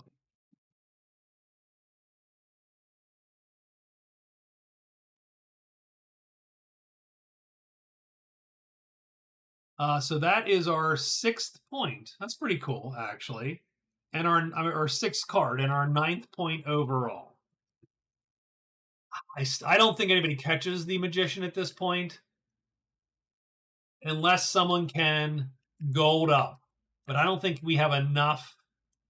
I just don't think there's enough treasure with these guys to get that done. So the Lost Astrologer has been scored. We don't get the mission dice because it wasn't to his original location. So there you go. The Cleric. What's she going to do? So she's going to go 1, 2, 3 and do a search. Because she has Gatecrasher. So she succeeds once. So she gets the first gate. So I'm going to copy this gate and paste it, and we'll just leave it on her for now. So 1, 2, 3, search, and she is done. The Rogue. Going to move to 1. So that's 1. He is going to search, which he does not have an extra search. So he's going to search, though. He's going to find it. I guarantee he's going to find it. No, I do not guarantee it. He searches again, and he finds it. So he does find it in the 3rd phase. Done. So he searches, but he's out of turns because he's in a cave. Except, so hold on. So he finds the monolith. I don't know if he finds them both. Is it the same as in Magic Realm? When you search, do you find everything in the clearing? Or do you just find the one thing that you search for specifically? I don't know. Let's take a look at that.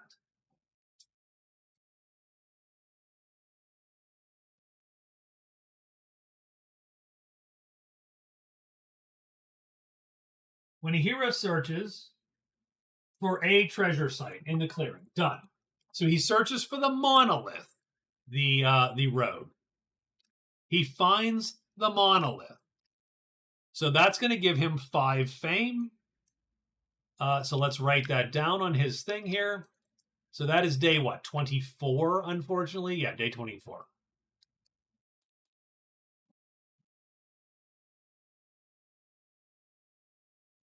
Five more fame. And that's going to be 49 fame that he has, which is not going to make much difference at this juncture, I think. He does get the point, though.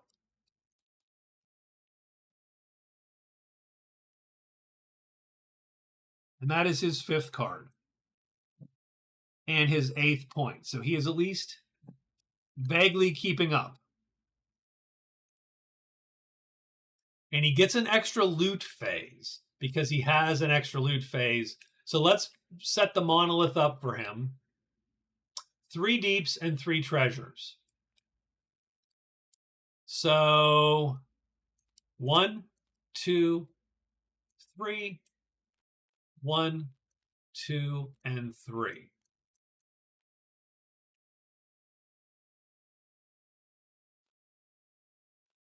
Okay, come on, guys. There we go. So 1 free loot, 1 extra loot, I should say. Let's see what he gets. Maybe he gets a deep. And that might change the scoring a little bit. He gets the 4th card. So 1, 2, 3, and 4th card for the rogue. He gets the Horn of the Death Angel, which he's going to equip aside from the guard charm, just in case. And Tamari's going to use that Thief's Lucky coin and loot the shit out of this place. So we will see how that goes. I think that is the rogue's turn. The magician is going to go 1. He gets a sight there. I don't know that it matters to him necessarily. He gets the altar in 3.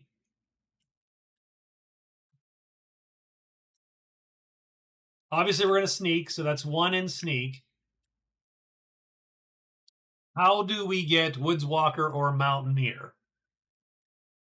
Mountaineer is to get to there.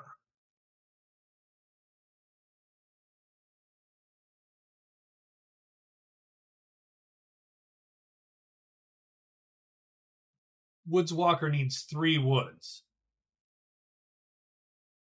1, 2, 3. We should keep in mind that we do need to be careful. So we went 1, 2. We do need to go 3 because I do want to be here.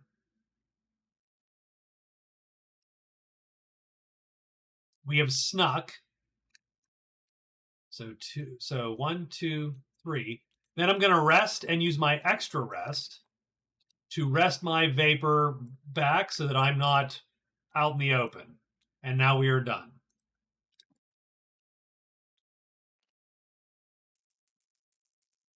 Now we roll and we get forest and stink.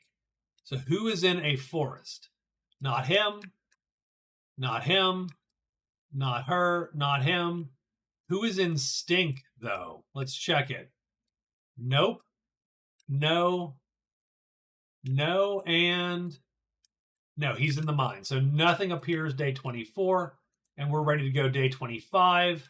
But he's going to cast tonight.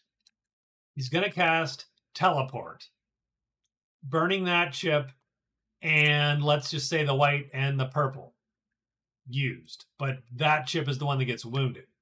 And then he's going to teleport 2, 1, 2 to here. And then he has to roll this die until he gets a 1 or 2, 3, or 4. And he gets 2. So he ends up here with teleport. This is his first woods walk. So we're going to copy, paste. Done. So not terrible.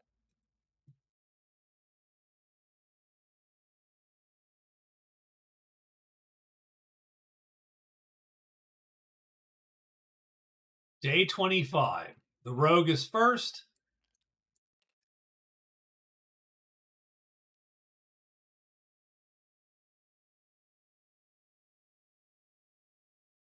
So we're going to burn the Thief's Lucky Charm. And we're going to loot. So 1 die only. That's this die over here. Let's see what we get. 4. Son of a bitch. That sucks for 1 die. That is not okay. So that's one loot. It's the Tome of the Fae. 2 loots. Gets the 4th treasure. That one. 3 loots. Come on. Top treasure. Nice. There we go. Garb of the Gate. So that gives him 5 fame because he finds an epic. So now we have to decide what to do here. Hold on. You know what? No, we're going to go for it. So 3 loots is fun. That's great. And those just all go. I mean, it doesn't even matter where they go. We are going to. That's a necklace, weirdly enough. So we're going to put that on necklace. Don't care, really, frankly. Oh, we did locate the monolith, by the way. So we do need to get a new card.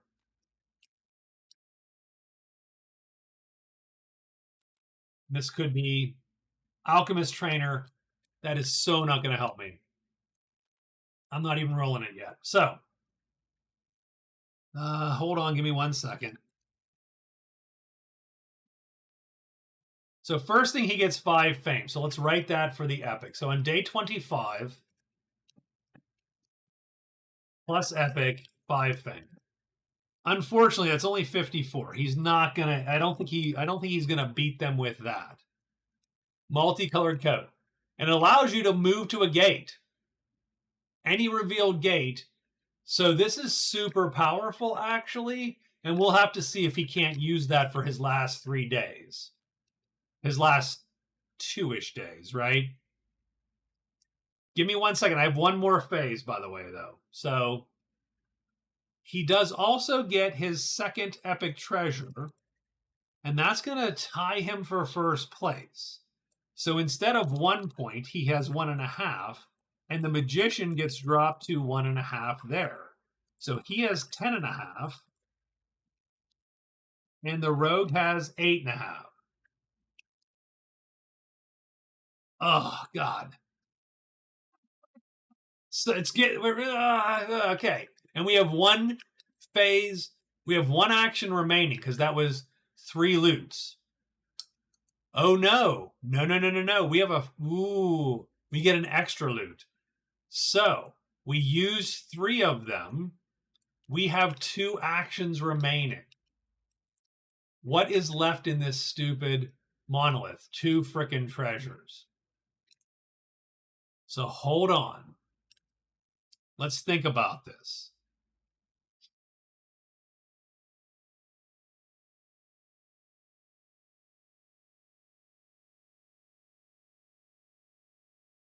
The rogue has indeed found 1, 2 secret paths. He could score Navigator.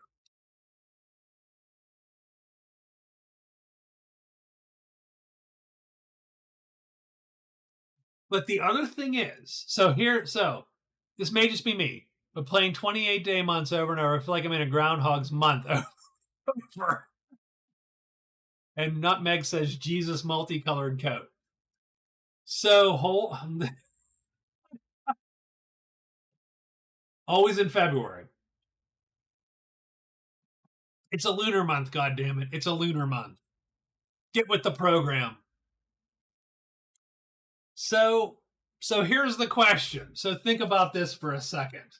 I got to close this window. Now I'm cold. I was warm, and so I opened my window a crack, and now I'm freaking freezing. So think about this. So tell me what you think. What would you do in this case? So listen up. So we have 8.5 points. We could use our newfound gate power to gate somewhere. And so we will do one last thing though. Let's roll this alchemist trainer. So you hear of a trainer in a random clearing, because that might change my decision. 1, 2, ancient hole 6. Probably not is my guess. Ancient hole 6. So copy paste. Ancient hole is here. 6 is here. I'm guessing that's not a thing. So I think the original choice stands. Do we shoot to get Navigator? We can go to a gate somewhere and grab Navigator. Ancient Hole 6. Stop it. It's a family channel, Rob. It's a family channel. Um,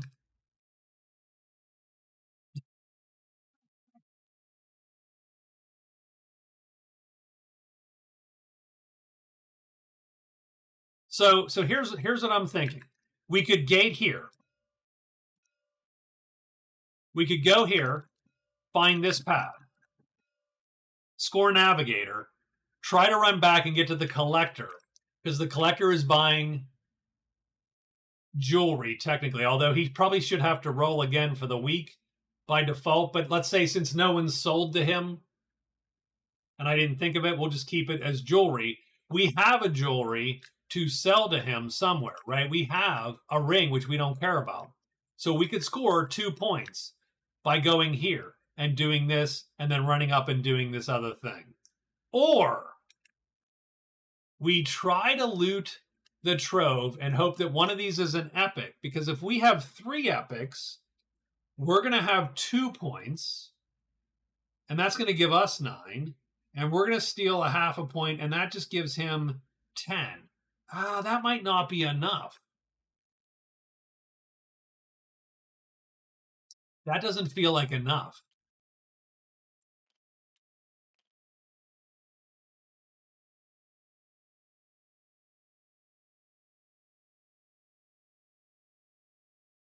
I was thinking if we had a treasure, one more epic, we would steal that point, but we'd only steal half a point from him because he would still be in second place.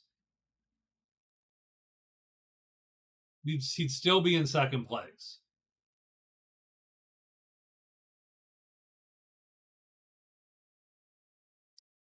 So it's day 25. So we'd have 26, 27, and 28. So let's try. We have 2 moves left. So let's say on 26, we go 1, 2, 3, 4, and find this. Then it's 5. So on day 26, we would go and find this, let's say. Day 27 would be here. Day 20. Ooh, that's bad. That's in a cave.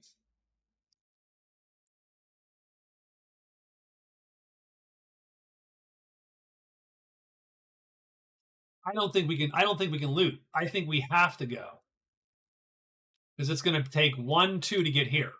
So we're going to use the thing, go 1, 2 right there. And that's it. That's our day. Because if we loot, remember on this last day, we only get 3 phases. I don't think we make it in time.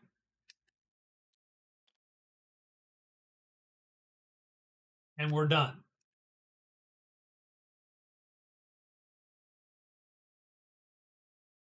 The cleric's going to run to a gate. She's going to go here, 1, and do her search to score gate crashers. 2, 3, oh, come on. 4. Sure. What about the flying? Well, the problem with maybe, yes, maybe, because the flying puts you in a random clearing. But you can also move clearing to clearing.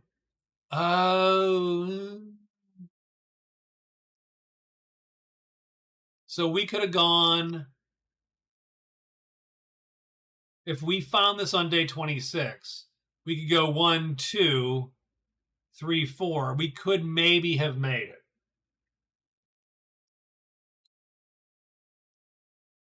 We maybe could have made it.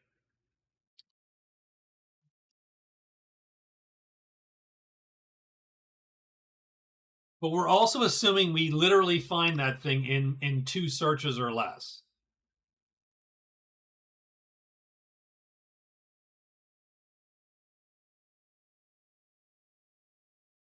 And we do need to trade with the collector. Let's keep this move as is. I'm not gonna let's I think I'm still okay. She is done and she found squad. The assassin is going to he's going to have turned in cards yesterday, I should say. I'm going to turn these 2 in just to see. Explore the Decayed Swamp and Pilgrim. He is he's not gonna get any of these, is my guess. Is the altar, monolith, or shrine near him enough? Yes. So he'll there you go. So we will give him that. So he gets Pilgrim and Explore the Decayed Swamp.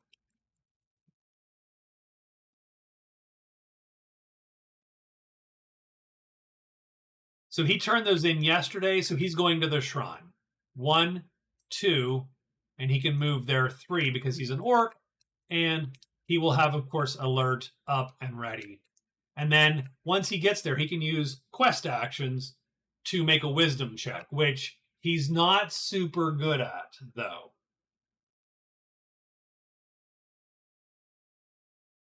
But, you know, we're here. We might as well take a shot. Done. Because otherwise, we really don't have a good way to score any points. Unless he runs into orcs, which is what he's sort of looking to do while he's here.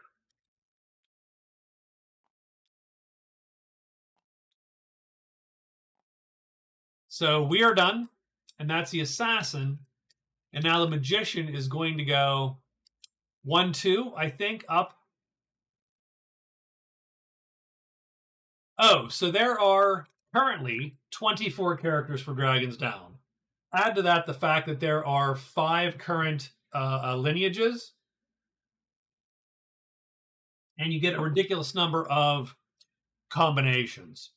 Keep in mind that Natives adds 3 more characters, I think, and the Legends is going to add 1 or 2 more, even beyond that, and 1 more lineage. So the combinations are just sort of over the top, right? And they're pretty good. Like, a lot of them do indeed play differently, and I do appreciate that. I think the combinations of them is really strong. Yeah. Yep. So the magician goes 1, 2 up into the woods.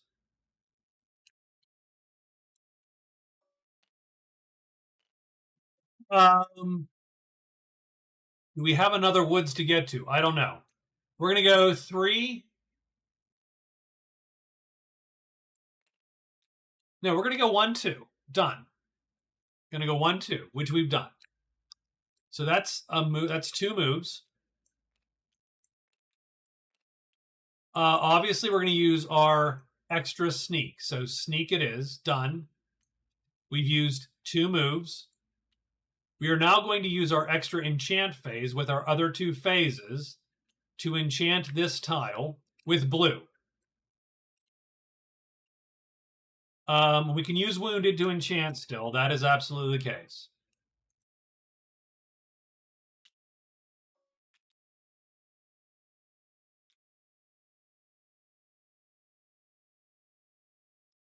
And we are done. Now, I don't think, I don't know if we're going to score. I'm trying to look for where is a woods tile we can get to. And I don't know that there is one here, maybe.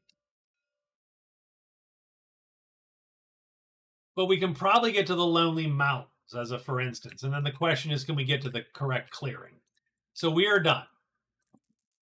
Let's roll for monsters for everybody. And we're sort of hoping we don't find many.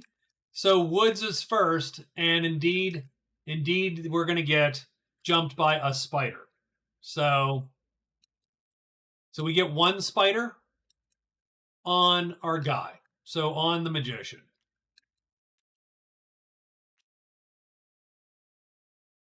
Who else? The rogue is in the woods. He's going to get a spider.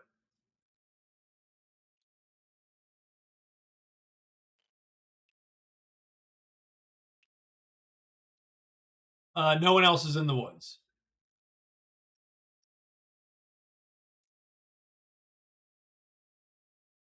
Well, no, keep in mind, by the way, keep in mind the magician does not have black by default. The magician is actually gray and gold, purple and blue. So one or the other. So we picked gray and blue for our two spells. The fact that he's a half elf gives him an extra cube. And the extra cube, we took black. Because of the magician's special power, which is he can use anything in the second slot he wants, that allowed us to take the big spells here without doubling up cubes. Normally, you would have to double cubes up to be able to cast Fiery Chasm or double up blues to cast Teleport. The magician does not have to do that. And so I thought that's a fun sort of vibe. If he goes and has 3 separate types of cubes, he can then cast all these big spells once, right? But he can cast these big spells because of his special ability. So I just thought it was a neat combination of taking sort of that elven lineage, that half-elven lineage, to get the extra spell cube, and then going for this particular strategy. And he really did actually a pretty good job of it. So I do like sort of where that ended up.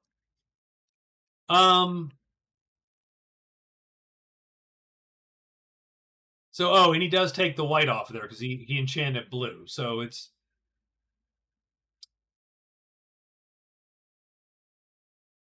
yeah, so they're technically the Witch King is the soulless, but he doesn't actually have black magic. They sort of a riff on it. He does get the vapor form sort of vibe and purple magic. Yeah. So soulless is the closest thing to that equivalent. And you'll notice he has no defense. So he is very easily killed.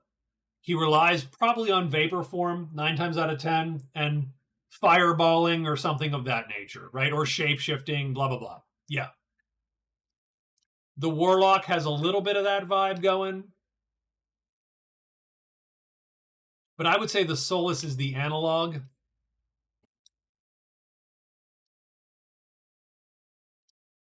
So, okay, let's get these combats done here, right? So the rogue is first.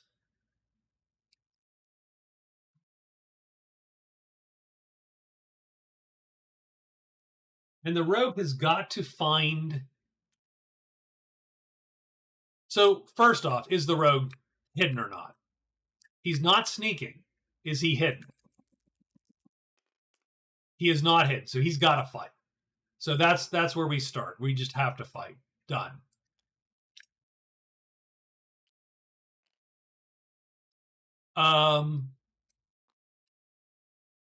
Now we could evade, but it takes us out of the clearing. So I think we are going to fight. And what we're going to do is we're going to play 1 here and 1, 2, 3, 4 like this. So 1 defense, 3 offense, and 1 might. And we're going to go after this this spider. And I think we can still kill it. If he flips, he's good. The spider dies immediately. If he does not flip, then it's a fight. He does not flip. So we equal his speed. We need equal symbols. Done. We hit it. 1 sharp damage is 2 damage. We get 8 fame and kill the spider. Done. On day 25.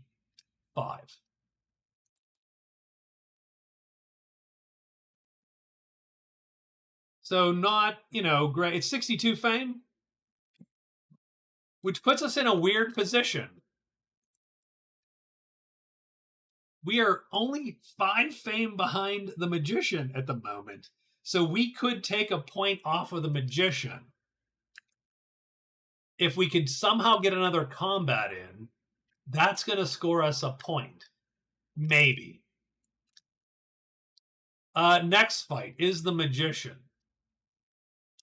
And the funny thing with the magician is, this is not a good fight for him. Now, having said that, he is sneaking and so on. He could kill this guy. Let's roll it. He is hidden. So let's take a quick look at what this is going to look like. So here's our spider, which put him there for the moment. We don't guarantee a hit. The only reason we guaranteed a hit on that last combat was, don't pray for combat. You will get the bat. No kidding. Remember, the time symbol, we have to play 3 cubes here. We have to play 1, 2, 3. If you don't alert, you can only play 5 cubes. We don't hit this guy by default. In fact, our chance to hit sucks.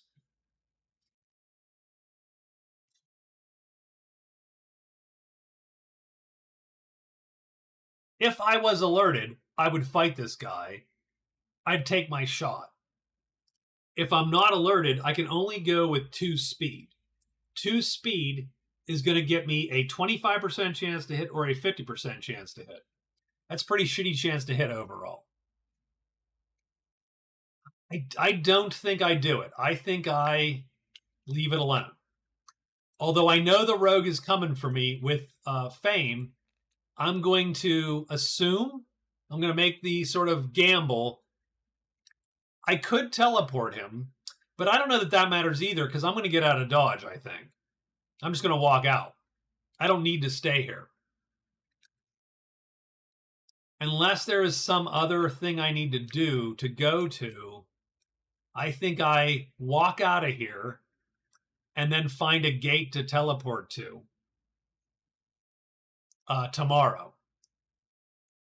Or find a not a gate, but find a way to teleport to somewhere I need to get to.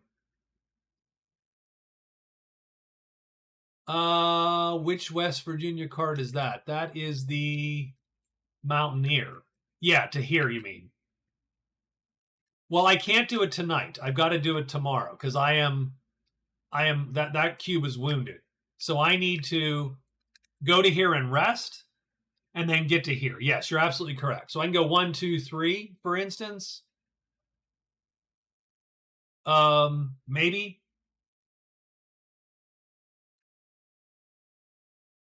But I think I just sleep this one off and don't worry about him because fighting him doesn't do me any good at the moment. But yes, I'm going to try to get to here. But I cannot teleport tonight because my blue chip is gone. So that is a tomorrow rest or tomorrow walk there or whatever we need to do. But yes. I think that's the day then. So I think 26 is up and we got just 3 more days left here. 26 is first. So, okay, okay. So here's what I'm going to do first. I am going to rest 3. This is sort of dumb, but I'm going to rest 3 cubes. I'm going to alert and rest 3 because I need my chips back. 1, 2, like that. Then I'm going to perform a quest action, and then I'm going to do a wisdom check, a shitty wisdom check, because my wisdom is 1. So I need a 1 or a 0 here. And if I succeed, I'm going to earn the VP.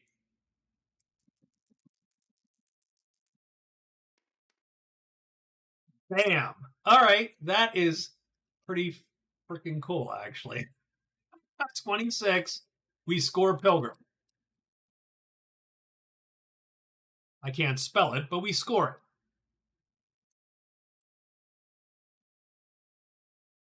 And that is our 10th point. I'm not going to do it again. There's no point. I don't need a white or black cube. Nothing else is going to happen that's good. So Pilgrim is done. But that's it. That is literally all we've got here. We rested in case we needed to wound.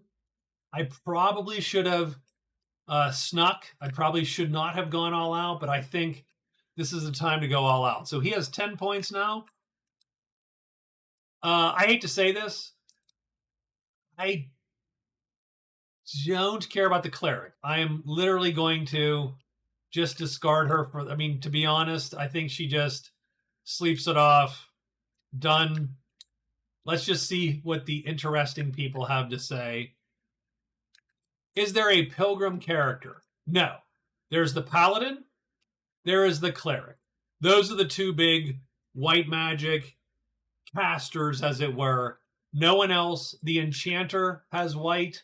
No one else really has access to white. The paladin is sort of a white knight analog, and the cleric, there is no pilgrim per se.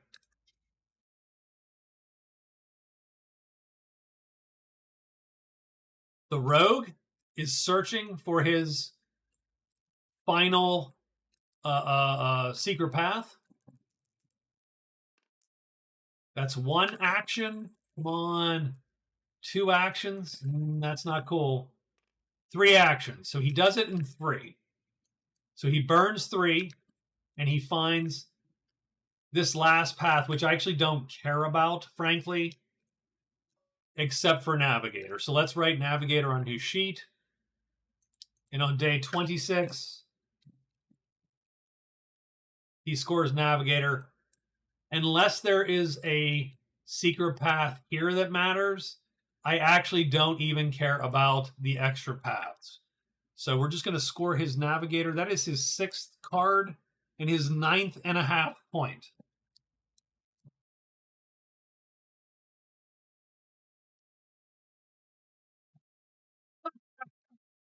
We could make one.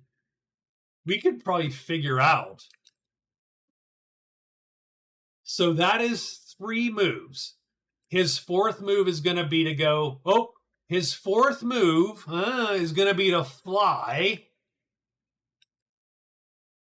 into here. And he can only go to these 4 clearings. So we'll roll until he lands in 1, 2, 5. Ooh, that actually is the worst option that he possibly has. So that is too bad. Maybe I shouldn't have done that.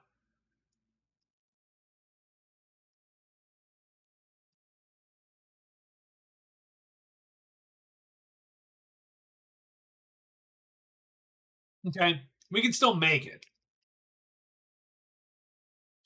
But that sucked a little bit.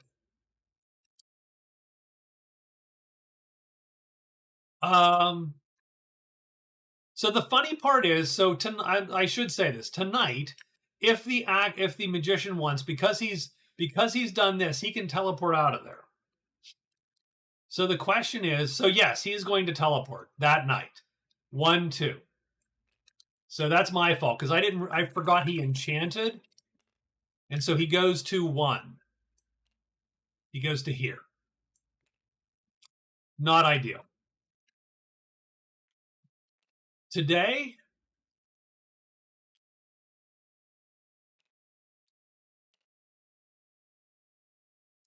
he's going to vapor form and go 1, 2, 3, 4. Done.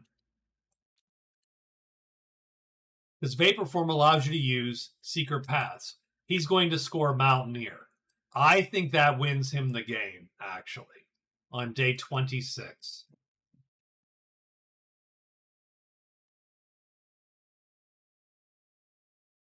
That is his 7th card, his 11th and a half point. I think maybe that secured him the win. He's unhidden, or unsnuck, I should say, but he also is vapor form, so nothing's going to touch him right now. Caves, no one's in caves. I think everybody's in mountains. Yeah, we're all in mountains. Scratches.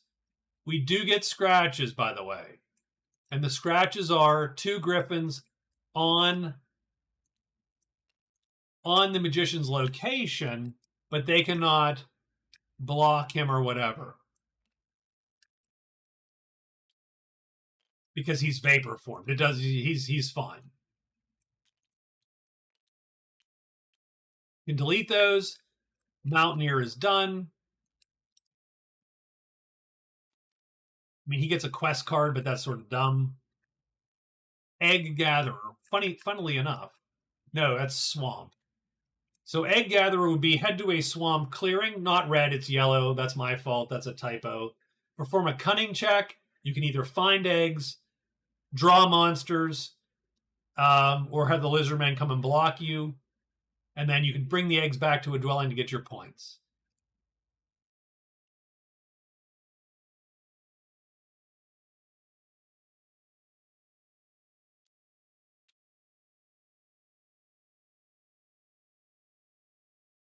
I think that's it for 26. Don't think we have anything else going.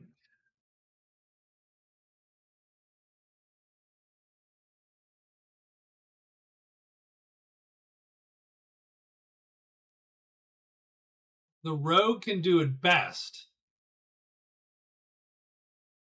At best, I think the rogue does 10.5 points. And I don't think the assassin can score anymore. I will flip this. He locates the horde. Wait a minute. Hold time out. No. Damn it. The horde's up here. He cannot score any. I don't think he can score anymore. Assassin.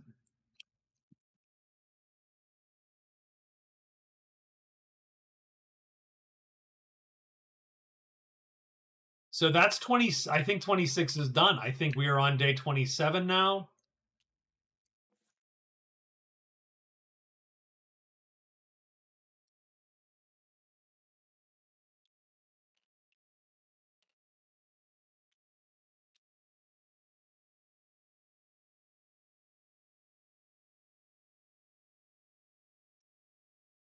So I think the rogue is going to use, he's going to go 1, 2 with flight, because you can do that. You can go into the same tile with 1, and then 3, 4, and just be there. Done. Can the assassin score any more points? The assassin is going to alert and make noise. Largely in hopes of finding an orc. Because then he can score Envoy. And get an 11th point. Done. The magician goes 1, 2, and then 3 to the collector. He doesn't have any more moves, but he does, and then he sneaks. I don't think he has. He doesn't have the piece. But he does not have. He does not have a piece of jewelry that he can actually utilize. So instead of that, he's going to go 1, 2, and then he's going to. So he moves twice. He does sneak once. So that's sneak. Hold on. So he's got 1 here, 1 here, 1 here, and then 4. Okay. So he is going to sneak. Well, move first. So 2, sneak, rest 3 to get both of these back. And then he's done. I don't think it matters. But having said that, tonight he can. So the magician has scored 2. Tonight he can fly here. and actually score the Woodswalker and totally make sure he wins.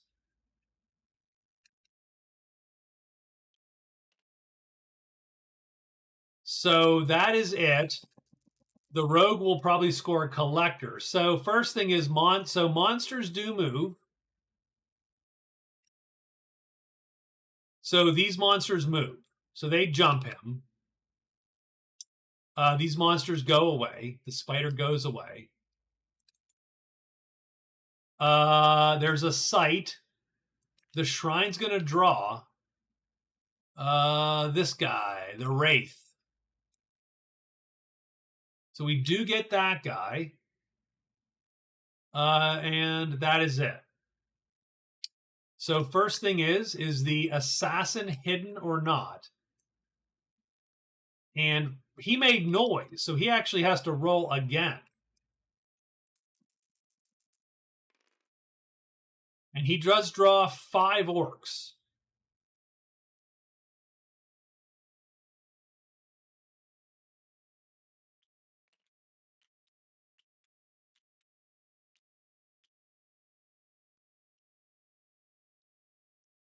Although I'll be honest, I have to read up on that. I actually don't know for sure. Let me see.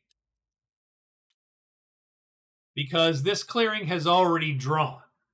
So let's read up on that a little bit. Like this is a little, I'm not exactly 1,000% sure if he, because a clearing technically can only draw once, which he already did. Monster activation.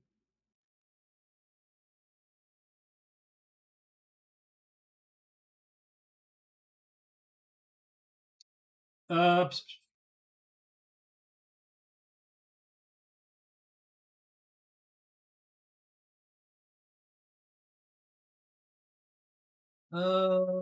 no, I have no idea.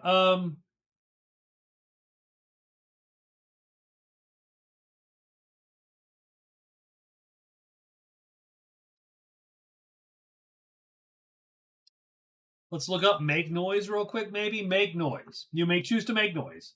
You immediately become unhidden and are blocked if monsters are present. You may not sneak and make noise in the same turn. After monster activation, but before combat, roll a summoning dice again. Apply the results to the single clearing containing the hero rolling the dice using normal summoning rules, ignoring heroes in all other clearings in the tile.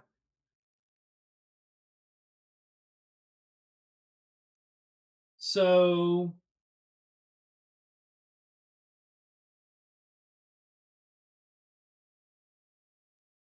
now it does say each clearing summons only once, regardless of the number of heroes in the tile. They all come, by the way, Rob. So that's a weird vibe, but if either monster die matches, you get everybody shows up. It's a little clunky, I think, maybe a little bit. Maybe a little punishing, but it works, I think, overall. There are some optional rules in the game, so you don't always get all the monsters all the time. I think he gets to roll again, so I think the orcs show up, to be honest with you. So he gets all that shit. And the magician. Oh, it is rough. It is rough. So the magician is the magician hidden. Yes. So done. I don't think he fights. He can't kill these guys. They're flying. So he just is going to suck it up. This guy gets all these dudes. Now, that's okay. That's a good thing, believe it or not. So we are Envoy. And he's going to instead play Envoy. So he scores Envoy. And though they do not join him for Envoy, they do not fight him either. So they just go. They don't go away. They're actually, but he scores Envoy. So that is a point for the assassin. That's his 11th point. And he has scored pretty well. If you look at like his score the past few days, the past week, that's a good week. He's been looking for that envoy for the frickin' entire game. Well, not the entire game, but quite a bit. And he gets free passage. So we're not gonna. It doesn't matter. But free passage is 3 uses, and he can walk through orcs for three times, or unless he attacks orcs, which he's not going to because there's no point. But he does have to fight. So these guys essentially are gone. But this guy he has to fight. So let's see how this is going to go here. He's not hidden, so this is just a straight up fight with the Wraith. The Wraith's a little rough. 3/3 on this side. Now we're alerted, so we can play 6. We do get to play 6 cubes. So we're going to play 1, 2, 3. That'll do 4 damage and kill the Wraith in 1 shot if we do get it. And we have 3 cubes to play down here. I say we go 4, 5, and I hate to say it, but I think we go defensive 6. Yeah, the special giant power is interesting.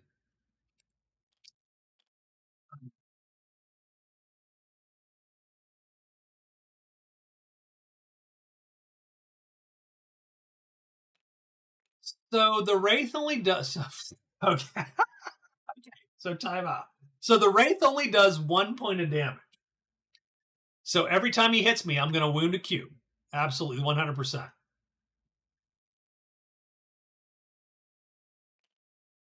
I could play like this and hope that he flips. Actually, I'm going to play... I'll tell you what, I'm going to play like this until he flips. When he flips, I'm going to switch to all offense. Done. So all defense until he flips, and then I go all offense. First round, he does not flip. His attack goes first. He needs double hit symbols. He does not get it, but I also need double hit symbols, and I'm going to... and I get it. Round 1, we get it. We stab that dude. Longsword, 4 damage, 3 sharp. That is done. We get 13 fame.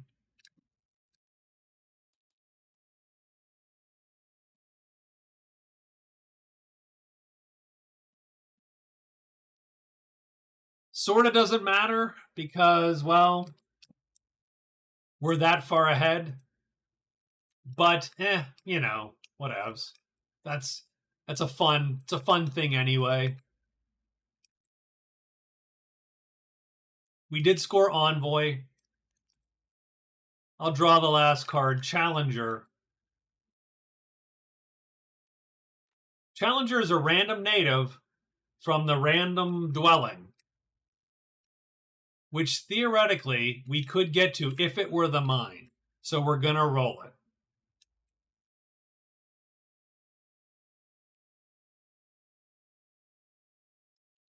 So random Challenger. The Challenger is from the village. Oh, that's goddamn ridiculous. Villager 8 decides that he wants to go against the assassin, and he wants to do it at the keep. Well, okay, so that's not going to happen. The keep is where? Of course it's Villager 8. Fucking Villager 8. No, the keep's over here, which we can't get to. If it were the mine, we would go there and score a point and win in the last frickin' day. Probably not, though, because the magician would probably score another point, too, in the last frickin' day. But that would be sort of an interesting little, you know, cheesy win there.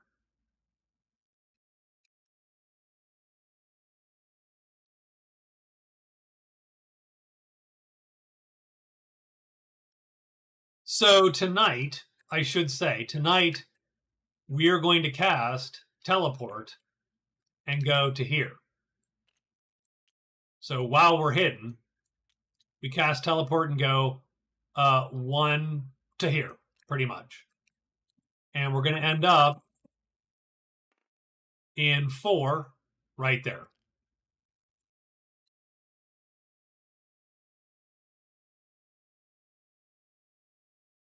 And I think that's it for the game. I think that is going to score us. So on day 27, we're going to score Woodwalker, and that is going to give us our 12th and a half point. And I think cement the victory. I don't think there's any other good way. I mean, the Rogue does go and score Collector the last day, so let's give him that much at least. So that's 7 points, and that's 10 and a half. And I think that's it. I think that's about where we're at.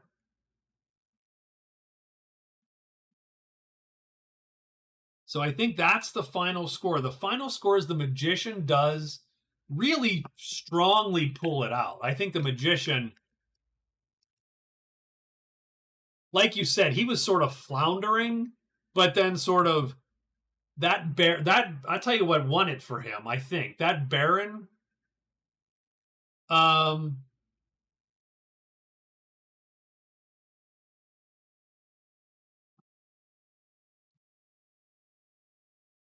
I mean, obviously, technically, we should play out the last day or whatnot, but I think we're good.